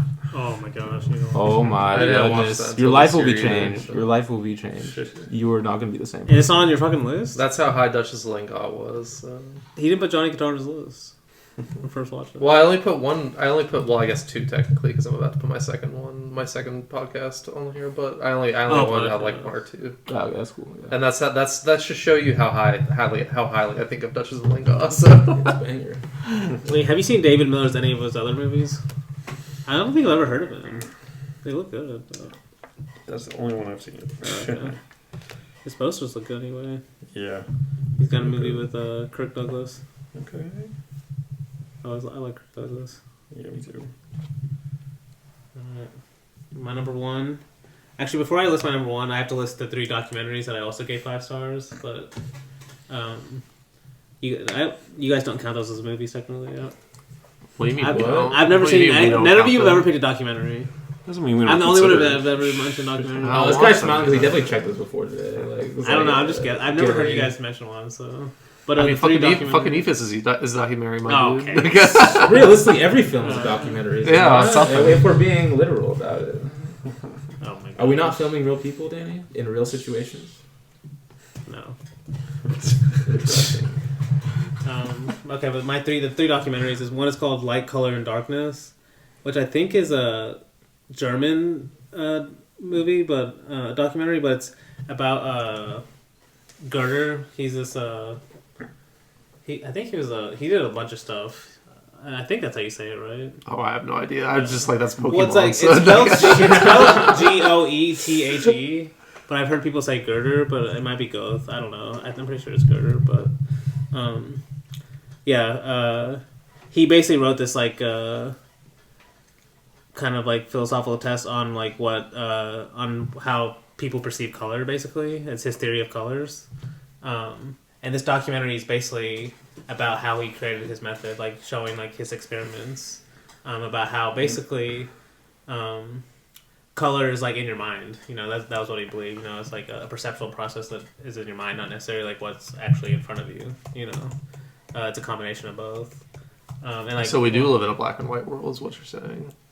No, but there's still. I mean, it makes you more think about what color actually is. It's not just like something in front of you, but it's actually something your mind creates as well. And like an example of that is like colored shadows. Like the shadow of a color can change based on like the kind of light. It's hard to describe, but it's a very, very good documentary about kind of describing that process of color. Another one is The Rules of Abstraction with Matthew Collins. That one's basically I think it's a multi-part series, but it's basically about like the history of abstraction and painting. So, and it also interviews a lot of like at least at the time modern abstract painters, and it kind of goes back and forth. So it's a really good documentary if you're like interested in abstraction and painting at all, and like what their kind of like goals are. Because I know a lot of people just, you know, it's a little harder to see on the surface anyway, maybe. And then the last one is another documentary and painting called Beauty of Beauty. And this is by, have you guys watched any of Yoshida's movies? He's the one that did Eros Massacre. I don't think so. We can check real quick. Eros Massacre, Heroic Purgatory. He has some pretty popular movies. Woman of the Lake. But Eros and Massacre, I think, is the most popular one on Letterboxd anyway. But this is just a documentary he did where he traveled to all these museums and just like talked about different paintings that he loved, different painters. And I think it was like apparently a huge documentary series in Japan, like a 30-part series. But then it got released, like some like European country released like a 6-part series, and that's like the one I watched. And that one's like 500 minutes, the one I watched. So like the one in Japanese hasn't been so long, but this one is really great too. A lot of my favorite painters he talks about. So yeah, I want to mention those 3. But then my number one, we're coming up talking about him, Young Mr. Lincoln. Yes, sir. Best first watch. Literally a perfect movie. Oh my god! It might. I mean, I already like John Ford a lot too, but it might be his best movie. Maybe. It might be my favorite Maybe. too. Maybe. It's a tough competition though. The Sunshine Brides comes pretty close too. That was also really? first watch this year, but Young Mr. Lincoln is my favorite. Goddamn. Yeah, we're gonna talk about it soon, but Sheesh. so I That's all I won't can say say too much. about But it. it just has everything. Like, it's so simple, but then also is like a perfect kind of myth making movie. Yeah, you know. That Blake gave 3 stars too. Damn. We'll see if it stands. We'll see. Also, you mentioned Ivan the Terrible, but I know Eisenstein liked the Ford. And Ford liked Ivan the Terrible. Oh, really? Yeah. Okay, that makes sense. Just like this kind of idea of myth making, you know, Yeah. especially for a a hero in Yeah. a country's past, you know. Yeah. Especially like Lincoln is actually one of the few maybe good Americans. And of course, like Henry Fonda plays him, who's like the American actor, kind of. That is, Like the good American, like Yeah. role model, I guess. that's true. Even his like prosthetic nose is like kind of funny, goofy yeah. looking, but you still start to love it by the end of the movie. Yeah. That's great. It's like it's like a That's what it's I like hate about it. No, I'm just kidding. it's like if a Marvel movie only focused on like the part before they become the superhero. I see what you're saying. In terms of like content, He's like it's like because it only focuses on young, obviously young Mr. Yeah. Lincoln, like. We're gonna pair young Mr. Lincoln with a Lincoln Vampire Hunter right after it. I thought you were gonna say young. I thought you were gonna say young Sheldon. It's actually next week. Young Sheldon. Actually, it's next week. Young Lincoln, by the way. Oh, really? Yeah, Damn, yeah. It's week actually one. next week. So Probably should have mentioned that. coming up but, soon. Coming up soon. Very soon. Banger of a movie. We'll talk about it. All right, my number one. It's already been spoiled, but it's Rancho Notorious directed by Fritz Lang. This was kind of an easy pick for me this year because, like, holy shit, you watched it for the first time too. You loved it, right? Okay. I loved It it. didn't get on his list though. Yeah, I was like, damn. I had Beyond a Reasonable Doubt, so I mean, that's a good movie, but like Rancho Notorious though. Yeah, like you mixed it up with Johnny Guitar earlier, which is kind of understandable because they're both like female-led westerns, but it's almost like females being kind of like trying to survive in like a male-dominated kind of, I guess, structure, like world structure. I don't know the correct word for that, but like, and like kind of how they like, and like in this movie, she kind of like has to like, she basically succumbs to it. Like she can't. It basically like destroys her, because she's like basically like she's living this life, but then the men have to come in, through and screw it up just because of some like blind rage and jealousy, and like goddamn, and just the movie, just like the mise en scène and the colors and the fucking just everything about it, like holy shit. It's like Johnny Guitar in a way, like it's almost like it's definitely like bizarre, and just like you love it, just like for just like you don't even know necessarily why, at least for me. Just like the way people talk in this movie are just like has the main guy from the guy from Lusty Men's in it too. He's like one of them. He's like oh shit. Aurora Mitchell. Yeah, one of No, the other guy. the other guy. What's his name? Wes. Wes. Yeah, in Wes the and movie. the Arthur Kennedy. Yeah, Arthur Kennedy is his Arthur name. Kennedy. Yeah, he's in it, and it's so good. Holy shit. Yeah, Marlene Dietrich, of course, amazing as ever. Also, the other guy too that plays like the, you know what I'm talking about, Frenchie in that movie. That guy, Melfer, I love that guy's face so much. Like it's so like, I don't know how to describe it. It's like almost creepy, but like he looks creepy, but you love him at the same time. He has one of those faces. You Gollum type of face. Like actually that's I was gonna show you the letterbox picture, but he looks like old. He's like old as fuck in this one. Frenchie Rancho. I need to show Blake this. It's like I need you to understand. Like you'll see what I'm talking about. They don't have anything. It's not like these aren't really great pictures because there's one where he's like smiling in the casino area, like in that scene specifically when they're in the casino. Yeah, I know what you're talking about. You'll have to show me your own screenshots. Or just watch the movie, dog. Well, that's it. Yeah, yeah, amazing movie. One of my favorites ever. Damn. Rancho Notorious. Yeah. All right. Well, my number one, honestly, it's going to Sparrow, but it's You watched that really for the first just time? yeah. I watched that for the first time in January fuck? of this year.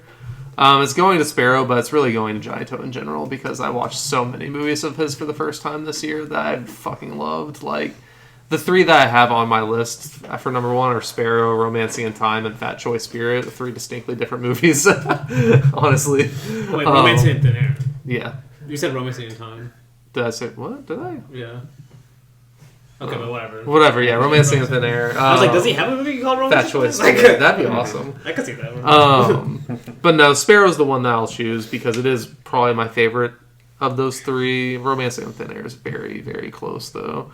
I don't know. But really, it's just a reason to talk about Johnny Toe again after the series is over. So I love this man. I love what he stands for. I don't know. I just love how he can make stories out of, or like he can make just great movies out of what feel like nothing almost. I don't know. He's very impressive. So we're about to get to someone that I feel like is probably a lot like him though, in John Ford. So Yeah. Okay. but yeah, so Sparrow will be my number one. All right. My favorite first watch of the year is Brian De Palma's Body Double. And Interesting. I'm surprised you like this so much. well, you haven't seen it, have you? No. Yeah, see, we watched it one movie night. Danny kind of liked it. Richie and Kyle hated it. But It's I feel like you would Yeah, have Brady liked it. hated it I too. remember it was like, Oh, it was yeah, like that's okay, okay. like I kind of was like. I feel like Blake would have liked it. I I thought it was wish he better, had been though. there. That's crazy. But I was very high on Hitchcock in last year's year in review, and this movie is takes a lot of inspiration from Hitchcock movies, especially Vertigo and Rear Window. Oh, yeah. It's like kind of them like mishmash. Yeah, exactly. Like yeah, it's like elements of both. Well, I guess that's just Yeah. De Palma in general, but especially the Yes. movies. Yeah. Well, this one's very on the nose about it. But also the way he explores like the adult entertainment industry at the time and like the setting, it makes it feel like a little distinct from Hitchcock's movies too, in some ways. But if you appreciate those movies, I think Yeah, because you'll Hitchcock like doesn't this get he still like maintains like a bourgeois angle in his movies. Like he doesn't get as seedy as No, De Palma gets. no, exactly. You know, too. Yeah, that's like really kind going of- into like the pornography industry. Yeah, that's one of the Like things usually that like makes it Hitchcock's like subjects are very bourgeois. interesting. Yeah, that's what makes this feel a little more like 80s, you know. Yeah, yeah, yeah. Say like Hitchcock movie, for sure. Yeah. De Palma. I did watch some of his movies, I think, last year. Or was that 2 years ago, maybe? I still haven't seen Carrie or Scarface, though. Did you start them and you're like, I don't really feel like. No, I didn't start them. You remember you started watching them and then you were like, you weren't really liking them that much. And Oh, you're De like, Palma in general. Yeah, like you're like oh, it's like. I mean, yeah, I started some of them, but... Didn't finish them. You know what that means? I mean, I love Blow. I didn't even watch Blow Up. Blow Up's cool. Is it better than Blow Up? And Snake Eyes I still need to see.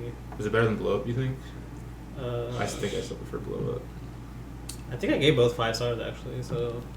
I don't know. All right. Now, Top 10. yeah, we're done with Yeah, the top 10. Everyone, I need you to load up your stats page. Oh shit, I forgot about that. Yeah, we still got resolutions too, dog. Don't. No, I thought that's what we were Oh, going okay, into okay, was yeah, the yeah. resolutions. No. We got. We can't look forward and then immediately. But look my back stats afterwards. this year are so much worse than last year. I feel like. Okay, Was it maybe worse, some of them or were not. you more intentional? I'm gonna go with more intentional, even though that's Okay. probably not what it was. Yeah, I was kind of lazy too. All right, guys. Start. I watched 241 on the year. Significantly, I've just been getting ever since 2022, which was like it's like I was putting up Wilt Chamberlain numbers in 2022. Apparently not, compared to that 1,000 guy. I was putting up 2,000 movies a year. Clyde Drexler numbers. I don't know what the. Alright, yeah, we'll take that. Is he good enough? I don't know. It was a lot though. It He's was solid. a lot. And yeah, it's been progressing lower. This one I wasn't very. But it's a quality over quantity, though. Yeah, kinda not really. Not really. Compared to last year, no.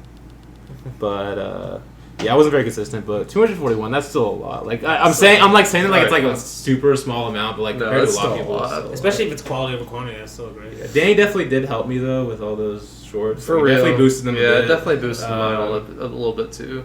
Because Yeah, it's 'cause I'm 200, at 400 241 entries in 369 hours, Oh. 0.6 hours. So like the math. Because I'm at 420 entries.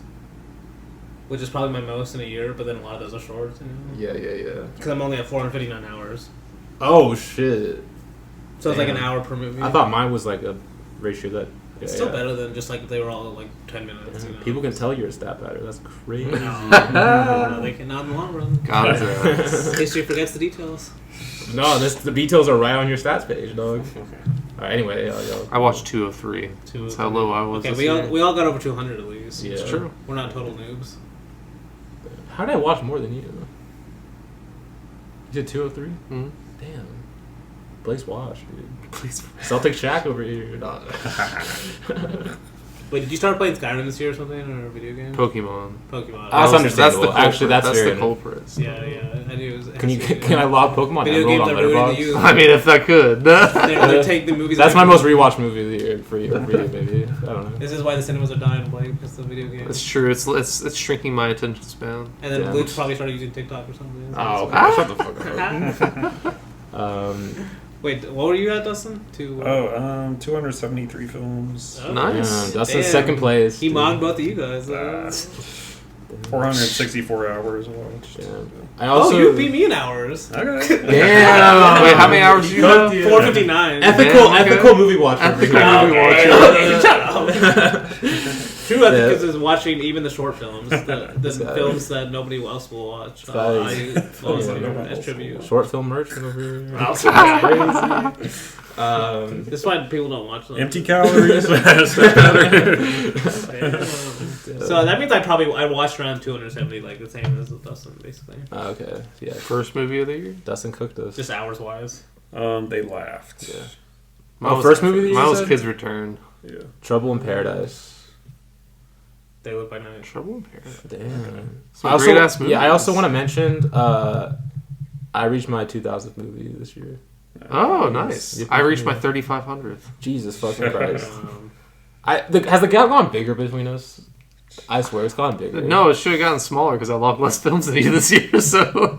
Okay, technically. But like, I meant like, yeah, okay, whatever.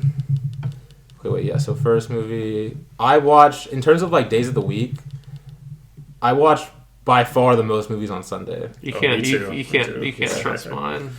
Oh, yeah, actually, yeah, yours that doesn't really count for that. I logged What's the the most last movie you movies watched? on My Monday. bad. I just completely like did. Oh, went K-pop off- Demon Hunters. K-pop. Mine was Avatar, Fire and Ash. Last movie? Did you say your first movie? Yeah, They he Live by did. Night. Okay, yeah.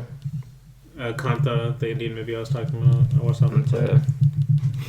Mine was Sinners. I was rewatching it. Okay. Damn, we watch. I was watching it with my girlfriend. So. Okay. Guess how many movies I watched 3 times this year again? A Bear Tomorrow. Let's go. Damn. What? Wait, To be fair- before we Actually, do my that, most before we do rewatched that, is- okay. we diary milestones are cool. Oh, that's true. They are. My 50th was The Clock, directed by Vincent Minnelli. My 100th was The Middleman, directed by Satyajit Ray. My 150th was The Duchess of Langar, directed by Jacques Rivette, funnily enough. Okay, these are just random though. But that's like kind of like about it, it's just like random movies. 200th is The Dante Quartet. There's a bracket for me, right? Yeah. Okay, yeah. Are you embarrassed by yours? Is that why you don't want to say No, I mean just random. Okay, my 50th was Pantomas. I wonder if 100th we was the matches. Phoenician Scheme. 150th was Schweikter, which was an experimental movie. I was going to say, what the hell is that? Shift was my 200th. Holy shit! Hold on, Shift is my 200th, man. Damn. How What? we matched on those? That's what crazy. the fuck? Okay, damn. This is why we do the diary milestones. Okay, Danny. Most watch is more interesting though. Like, what was your most Wait, Blake. watch? What Danny? What Dustin say? Oh, okay. What That's the Dustin? most. I don't know. 50th is The Untouchables. 100th is Rush Hour 2. Great movie. 150th is this one or two? That's election. It's- That's yeah, no, I know. I was election trying to one. figure out if Election it was one. 1 or 2. Yeah, it was 1. Election 1. And 200th was Naked Gun. 33 and a half. That's the first time those four have ever been mentioned. side by Shit, side. I watched Naked Gun in the background. I didn't log. That's one reason I didn't log on Letterboxd. That movie's dumb as fucking hell. I'm sorry. Wait, the new Oh Naked my Gun? God. Like the new one? It's dumb as hell. It is kind of funny though, for sure. Are you talking about the new one or the original? The new one. Okay, I haven't seen the new one. The new one with Liam Neeson. I like the original ones a lot. Okay. Liam Neeson plays a. He's actually pretty decent at playing a dumbass. So It's alright. And my, what was it called? 250th was School on Fire. Oh. great movie. Ringo Lamb. Yeah, I still haven't seen that. Yeah, stuff you bring. I did. over. I thought I Yeah, I watched. think you've seen Did I? Or I think you've seen School on Fire. You didn't love it, I don't think. Maybe you did. I didn't love it either, but there was better No, I Daniel did. Land You know, movies. I I gave watched it for two sure. stars. Alright. Most watched now. Wait, so As I was saying, 3 times again this year, Better Tomorrow. is that your number one? I mean, it's tied with some Johnny Toes, but Okay. the reason that happened is because they came out with the 4K this year. So because I watched it Okay. twice after that came out. So Oh damn! Did it look good? Or like, yeah, better. the subtitles are nice. Damn. The subtitles are better. So Okay. My most watched. It's just a bunch tied for twice. Three Comrades, True Art Susie, The Duchess of Langaw. All 3 of those made my list. And Reg Notorious is on here, so 4 of them made my list. Histoire de Marie et Julien, or The Story of Marie and Julien. I just like saying the French name. Va Savoir, Noroi, Le Pont du Nord, La Revette, obviously. Yeah, that's all of them were twice though. My most watched was Jordan here she, Belson. this cat. She's breaking my heart. I think she wants that spot, maybe. She loves me. No, she wants me it's for the me. Spot. It's a spot. Yeah, there's got to be something. Sorry, for the viewers at home, It's because it's of the second time Days Cat Nila is It's because of Luke's fat ass. I'm fat. No, I'm just kidding. the skinniest guy. Wait, I was gonna say, She wait, keeps on wait. choosing the skinniest lap. Are you kidding me? No, it's the fattest lap. Yeah, but Jordan Belson was my most rewatched. Like Allures, Raga, Meditation. Did I beat Danny on rewatches this year? Sorry, I'm jumping ahead. Yes. Wait, what? I definitely don't We'll think see. I Like did. percentage? We'll see. What We'll was your see. percentage? 62. Damn. Rewatches? 62 and a half. 60. Ah, I'm the rewatch king. Let's go. Wait. Oh wait, no, that's watches. Damn it. That was gonna be that was gonna be Yeah, in my, the crown back? Yeah. that was gonna be my goal next year to watch. Wait, no, 60. Oh, wait, I was looking at the green, too. Wait. Wait, what was yours again? What was yours? So mine is 37.4 For rewatches? for rewatches. Mine's 31.5. 39% for rewatches. What? How did you get Damn, more? what the fuck? Like a 61% Boo! watches, 39% rewatch. Let's Damn. go. God damn it. The crowd's back. Wait, what were you, Dustin? I lost the crowd For again. rewatching, Yeah, yeah. 15%. Oh, not very okay. many. Alright, we're skipping stuff though. We're skipping stuff, guys. Let's calm down. But we're not skipping shit. that many good Yeah, things. The Yeah, countries and the The genres. countries is not, because they're wrong a lot with the production. I guess you're right. Yeah, I don't count USA, so my Yeah. my next 2 would be Hong Kong and Japan, which surprises no one. Mine's France. France is 49 movies. Japan 21. Hong Kong 15. Germany Like apparently my 13. for language, my second most language is no spoken language. My third most is Wait, for 155. Wait, for real? But that's Yeah, because no of the spoken experimentals. Actually, mine's second too. Mine's spoken language Yeah, is also that's- number 2. Mine's third. Because of all those shorts, honestly. Yeah, Yeah, that's all probably why. experimentals. Okay, wait. Okay, and then Premiere. 2025 premieres and older, because this is just funny to look at. 95.4% older. 96% older. Damn. Damn, I I'm the beat you. old king. 97.5%. Damn. For our fucking 2025 recap. Yeah, that's it. What? Oh, my level of membership has that. Still. Oh, No. yeah. They're losing me. Damn. No, because you have to watches rewatches. It's on the same part of that one. It's like on the graph. okay. Yeah. Yeah. Mine's 98.2% older. Damn. You beat He did. I can't win anything tonight. Oh, man. Yeah, by the way, you definitely should listen to what our favorite This is movies of the also year one you are. can't trust because Letterboxd uses like the festival release. Oh, date, and yeah, not yeah, yeah. It's That's like Caught by the also true. Tides is a 2024. No, release. yeah. Yeah, because Ethos is- Ethos is 2024. yeah, exactly. Broken Rage is 2024. All right, reviewed, Yeah. not reviewed. This one's embarrassing for me because I think one of my film resolutions I wanted to write more, and I have 19.1% reviewed. Ooh, 39.8%. Yours doesn't count though. You just quote It the movie. counts. That doesn't count. Hand me the crown. Empty calories once again over here. Okay. Mine's only 51.2, so that's actually Blake one of my. actually- really yeah, Blake actually does That's it. one of my. That's one of my If I was more resolutions this year. consistent, I would Though. write more, but I. That's one of my resolutions this year, though. We'll get to We'll it. get So. to it. Yeah. Yeah, I'm at like 2.2%. I almost never review movies anymore. Dustin just he doesn't care. I don't care. All right, Oh, ratings. Yeah. My number one's always 5-star because of Yeah. rewatches. Because of rewatches. Yeah, mine's You just 5 hand as out well. the- It's you 5. It goes 5, 4.5, 4, and it Yeah, consistently gets lower. just hand those out. But that's because of rewatches. Hand out those 5 stars. Damn, yeah, I mean, I seek out No, movies. actually, I I'm know. about the same. Literally about the same. Okay, Yeah, yeah. mine- 86 4 stars, 82 Alright. 4.5, and then 80. Let's make a guess on what Dustin's is. I wonder which one's Yeah, number damn. one. I wonder what. Yeah. I don't give out 5s like you guys do. Cowards. Is your Okay. number What- one? Is your number one 4 star? Is it number Yeah. 4? Yeah, we got it. As it should be. I watch generally good movies. Wait, I mean the category was invented for you. We started at Cowards 4. The Cowards 4. Stop. That's because of you. That's Cowards made up. 4 Now, goes now to... the stats back us up. Yeah. Revenge is Empirical evidence. How over many? here. How many movies is it? 74. Oh, okay, damn. Yeah, my 5-star was 63 movies. But to be I fair, like- I don't I rate have- anything 2 or below. I have 3.5 is No, my three second, below. and there's like 72 of those. Mine I are rate not- 3.5, so they're like neck and I- neck. Yeah, mine get really low when it gets that low. Wait, Blake, what is yours? I'm 65, 5 stars. Oh, damn. 2 more than me. All right. Now here's the really interesting ones. The cast and the directors. I mean, these just happen like to be the movies we've. No, I was about to say, because my number one, Susumu Terajima, I think is just a random Katano actor. Random.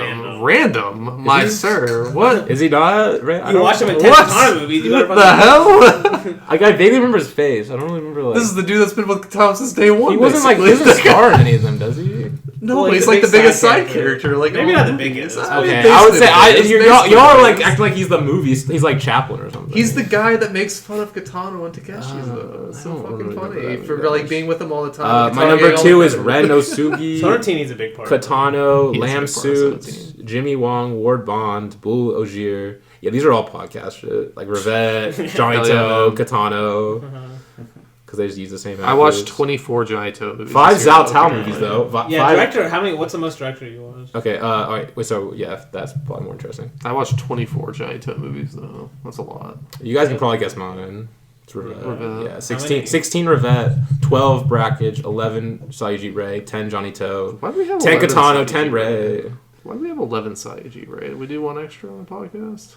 Or did I just watch an extra Why did one? I watch 11? Yeah, that's what I was wondering too. Oh yeah, because we did the trilogy. Of, Oh, That's yeah, true. yeah, Okay, yeah. okay. Wait, can I fit 3 into 1 episode for Ford? It's technically 5 weeks. You did it for... It was a trilogy. What if it's like an unofficial trilogy? Like, I made the trilogy up. It's like a thematic, like, sort of like vague Rejected. trilogy. Rejected. Mr. Wait, my top director was Mr. also Mr. Producer over here is Brackage. striking down my ideas. Brackage 20 movies. Jordan Belson 17. You're just gonna be a bunch of Johnny experiments. To 12. Those are my top 3. Damn. Yeah, a lot of. Because I mean, we do 10 movies. Like it's a good amount for a director, so, and we do that for. It is. Yeah. I like it. What about you, Dustin? Are we doing most watched directors right now? or Yeah, most- Yeah. Okay, okay. Top 3 are Robert Altman, 10 films. Brian De Palma, 9 films. Toby Hooper, 8 films. Ooh. Love Toby Hooper. Damn, you didn't have any Seven. on your list, though, did you? Of course, Dave. No, I didn't. Because you But watched 8. I liked some of them. Like, Okay. I think, yeah. And shoot, what was the 5th one? I think it was John Carpenter. Was the 5th one? Yeah. All right. Next one's highs and lows, right?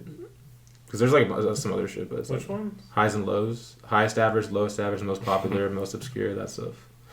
My highest average is No Other Land. It's like a Palestinian documentary. Oh yeah, was that the one that came out last year? Or like- Yeah, it was like an Oscar, like it won Yeah, an yeah. Oscar. Gal Gadot was supposed to present the award, and then like last minute, it like she just wasn't. She was just presenting another award apparently. Damn. I was like, damn.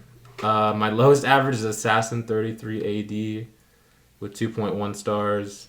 My most popular is Sinners. My most obscure is My Friend's short film. Newest Avatar. Oldest Broken Blossom. Longest Liam Morphu. And shortest is like Night Music, Stan Brackage. Why is that shortest for you? Because mine's Return. Oh, did you not watch Return to Reason? Because they that's the removed one. it? Yeah, that's the one Danny removed. I Okay. think, yeah. Yeah, mine's basically the same. Except No, my I did watch lowest Return to is- Reason. Yeah, so that should be the lowest then, right? Did you watch Night Music? What? Did we do that? Which one? Night Music. Did we? Bracket? I don't think No, we we did didn't. actually. No, So we yeah, didn't. then you, That's why. That's why. Yeah. All right, who wants to go? I mean, these are mostly going to be the same, I feel like. The only ones that differ for me is War of the Worlds was my lowest average. That was mine too. My newest is Weapons. And you said La Belle Noiseuse was your longest, right? Leomorphu. Oh, okay. So, but La Belle Noiseuse so was my both longest. Alright. And then I already said shortest, but the other ones were the same. Okay. What about you guys? My most popular Sinners, highest average is Dark Knight. Longest was The Beauty of Beauty painting documentary by Yoshida. How long was that? 504 minutes. Damn. It was Very serious. One sitting? One sitting? No. There's a lot of parts to it. Okay. Dustin. Yeah, my highest average was 3 colors red. Lowest average, The Last Airbender. Makes sense. Most popular was The Truman Show. Makes sense. Newest was Weapons. Oldest was A Man's Neck. Longest was Mission Impossible: Final Reckoning. It's a long ass movie. I haven't seen part 2 actually still. Yeah, this is part 2. It's like almost 3 hours. Damn. Yeah. What's The your shortest was Quiet as Kept. Oh. Charles Burnett shortened it. Okay. Alright. And then the last thing, Dustin can't join us on this one. Are these patron only? Rated higher than average, rated lower than average. Yeah, they're only patron. How does Civil War have 3.5? Yeah, we're gonna. Oh my God. Okay, sorry. We'll start with higher. Higher average, mine. New Rose Hotel, Broken Blossoms, Deja Vu, Artisan Models, Asteroid City, and Rancho Notorious. And then rated lower than average, Weapons, Greatest Showman, True Romance, Honora, Better Man, and One Battle After Another, which I gave 3 stars to. Damn. So mine is, this is going to be like yearly on this podcast, I'm pretty sure, because I think I was on here last year, because I watch it every year. It's Knockoff. Very higher than average Knockoff. Assassin's 33 AD. Oh shit, me too. Unstoppable, Deja Vu, Takeshi's, and Wind Across the Everglades. Oh. And then rated lower than average is Civil War, I can't believe it. Ganjam Haunted Asylum. I think that's one that your friend wanted us to watch or something. Pulse, the American remake of the Japanese classic. They remade it? Yeah. Smile 2, terrible movie. Nosferatu, blah. And then Gregory's Girl. Sorry, Dustin. Damn. Yeah, Dustin had that really high last year. I mentioned it. Higher than average was Song to Song, Assassin 33 AD, Twixt, Diagonal Symphony, Getting Any, and Light Play Opus 1 by Walter Ruttman. Rated lower than average, Spider-Man 2, Battle Royale, Starship Troopers, Hercules, Robin Hood, and One Battle After Another. That technically... Because you don't rate, like, the bad... Oh, yeah, true. I don't so rate one would be anything completely accurate. What did you rate One Battle After Another? 3.5. Oh, shit. So you liked it, like, a little bit more than me? Okay. I liked it more than Mars Supreme, for sure.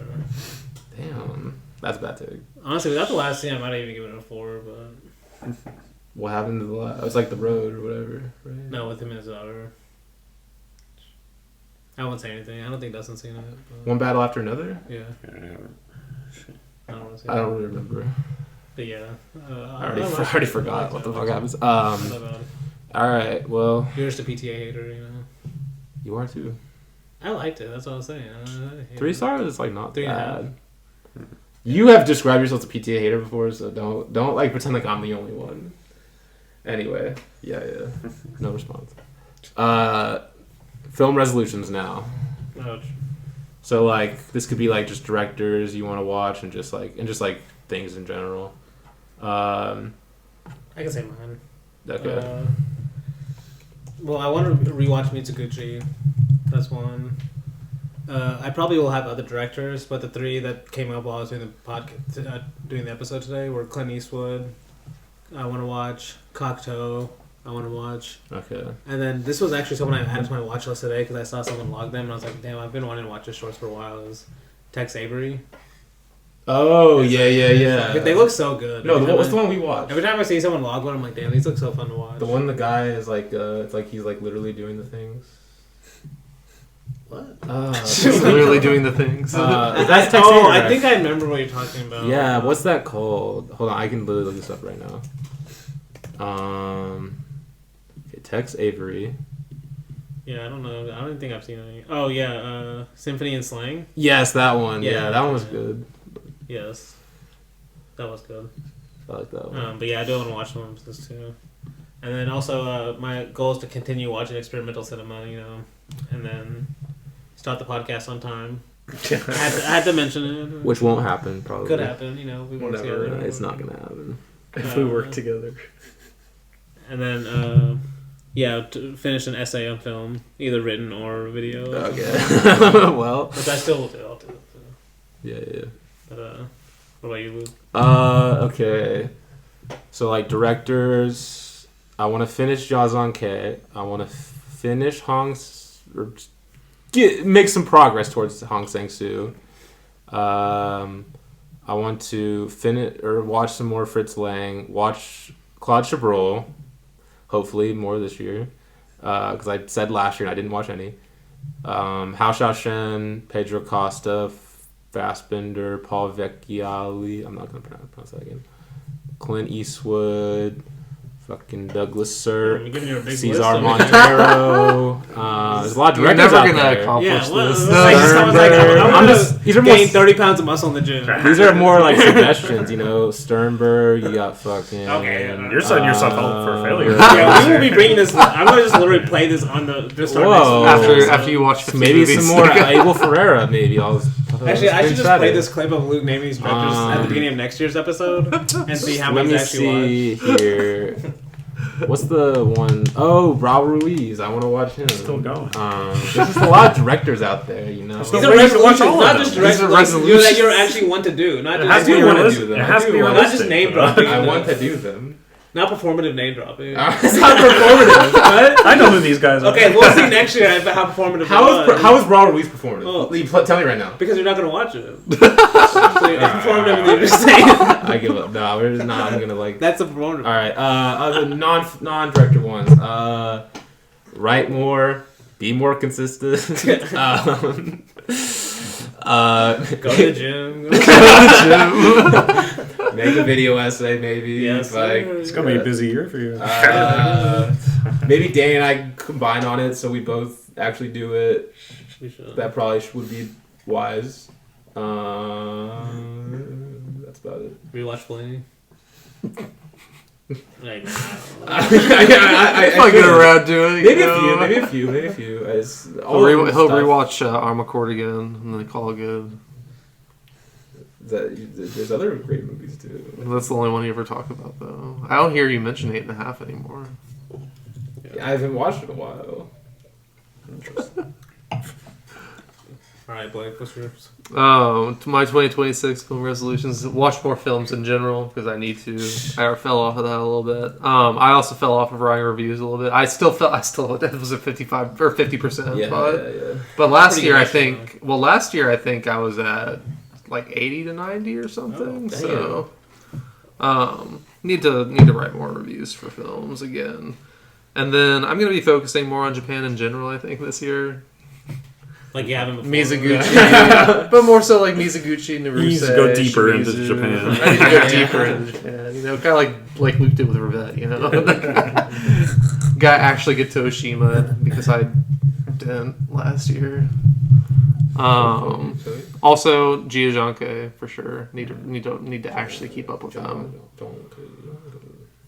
I like saying it. But also, I think I said this last year, but we still need to go to Dark Sky Park or something. Oh, yes. Take pictures. What's that? It's a place away from natural or artificial lights, so you can actually see the stars. It's supposed to be the best place to see stars because Yeah. it's supposed to be darker. Where's this? Usually just in national parks or something. They're called Dark Sky. But no, I need to read a book on a camera and actually get into photography too, because that'd be cool. But I've been thinking about doing that, so need to write an essay.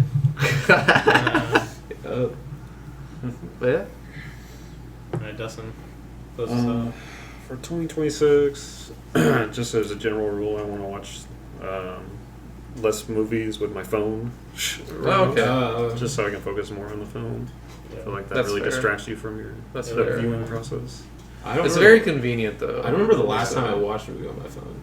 No, I don't mean on my phone. I don't mean. You mean I being mean like Oh. just having it. I just want to be able to like Oh. put my phone like away and just watch. That's one of the best parts about watching it in a theater, though. It's like Yes. it's easier not to be on your phone. Exactly. It was like, damn, I didn't realize Dustin's a phone. I mean, No. the first year I watched movies, I watched everything on my phone. Like, I I watched watched a lot of 2001: A movies on my Space phone. Odyssey for the first time on my phone. Huh? And I loved it. It was As- for the as- love of the game. As you know? Kubrick intended. It was for the love of the game. I mean, I might have to try that one. Just Yeah. It'd still be good because you love the movie. You gotta like watch from like the VR headset with like you put That your could be phone kind in. of cool, honestly. Yeah. But no, It's aside like I'm in Ready Player One, guys. No. Okay. You're losing me. No, aside from that, France was pretty high on my countries I watched this year. I'd like to get Japan up there also. Watch Dr. as Vet. well as Watch Dr. Vet. maybe? no. Like See, I'm not. It's another Japan, country's turn. Japan was already high for me, but I need to pump those numbers even higher. Yeah, he watched French, but not the Kick France French down. way. Yeah, it's like not like the. I've watched some French too. Oh, okay, that's not enough, Dustin. I'll watch more. But Japan, It's not good. If it comes up, Japan is a good one. Japan's a good one. Criterion Collection, I'll watch it. We need to get the Count trilogy on. Oh god. I mean, Japan's a good choice, though. Can't stop him there. I mean, He hasn't seen Ozu yet. damn. That's true. So you're gonna watch it and then listen to our episode? Maybe. I'll watch Yeah, some. that'll be my That should be a resolution. Yeah, Sure. this is the There we fucking go. podcast, Dustin. Before some resolution on it. Yeah, we're gonna quiz you next year. See if you actually did it. So what did Danny say at the We couldn't even 39-minute pass. I mark? couldn't even pass it. Yeah, so, yeah, it was rough. You asked me what directors we did last year. I'll be like, I don't know. Check the tape.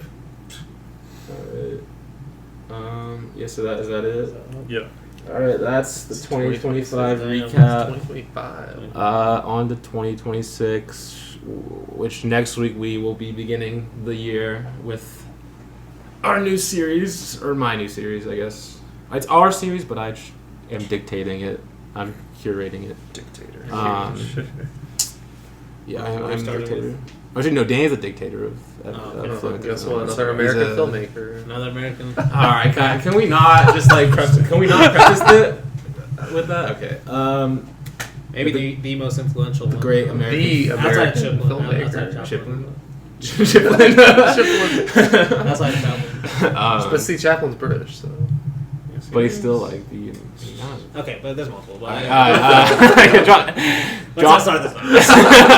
It's 3.5 hours. so yeah, John Ford. Our series will be John Ford, and then first two episodes are going to be. I wish I Young had Mr. this. Lincoln. Young Mr. Lincoln and Yeah. How Green Was My Valley. Damn, we're starting with the two Bangers. best movies. That's kind of insane.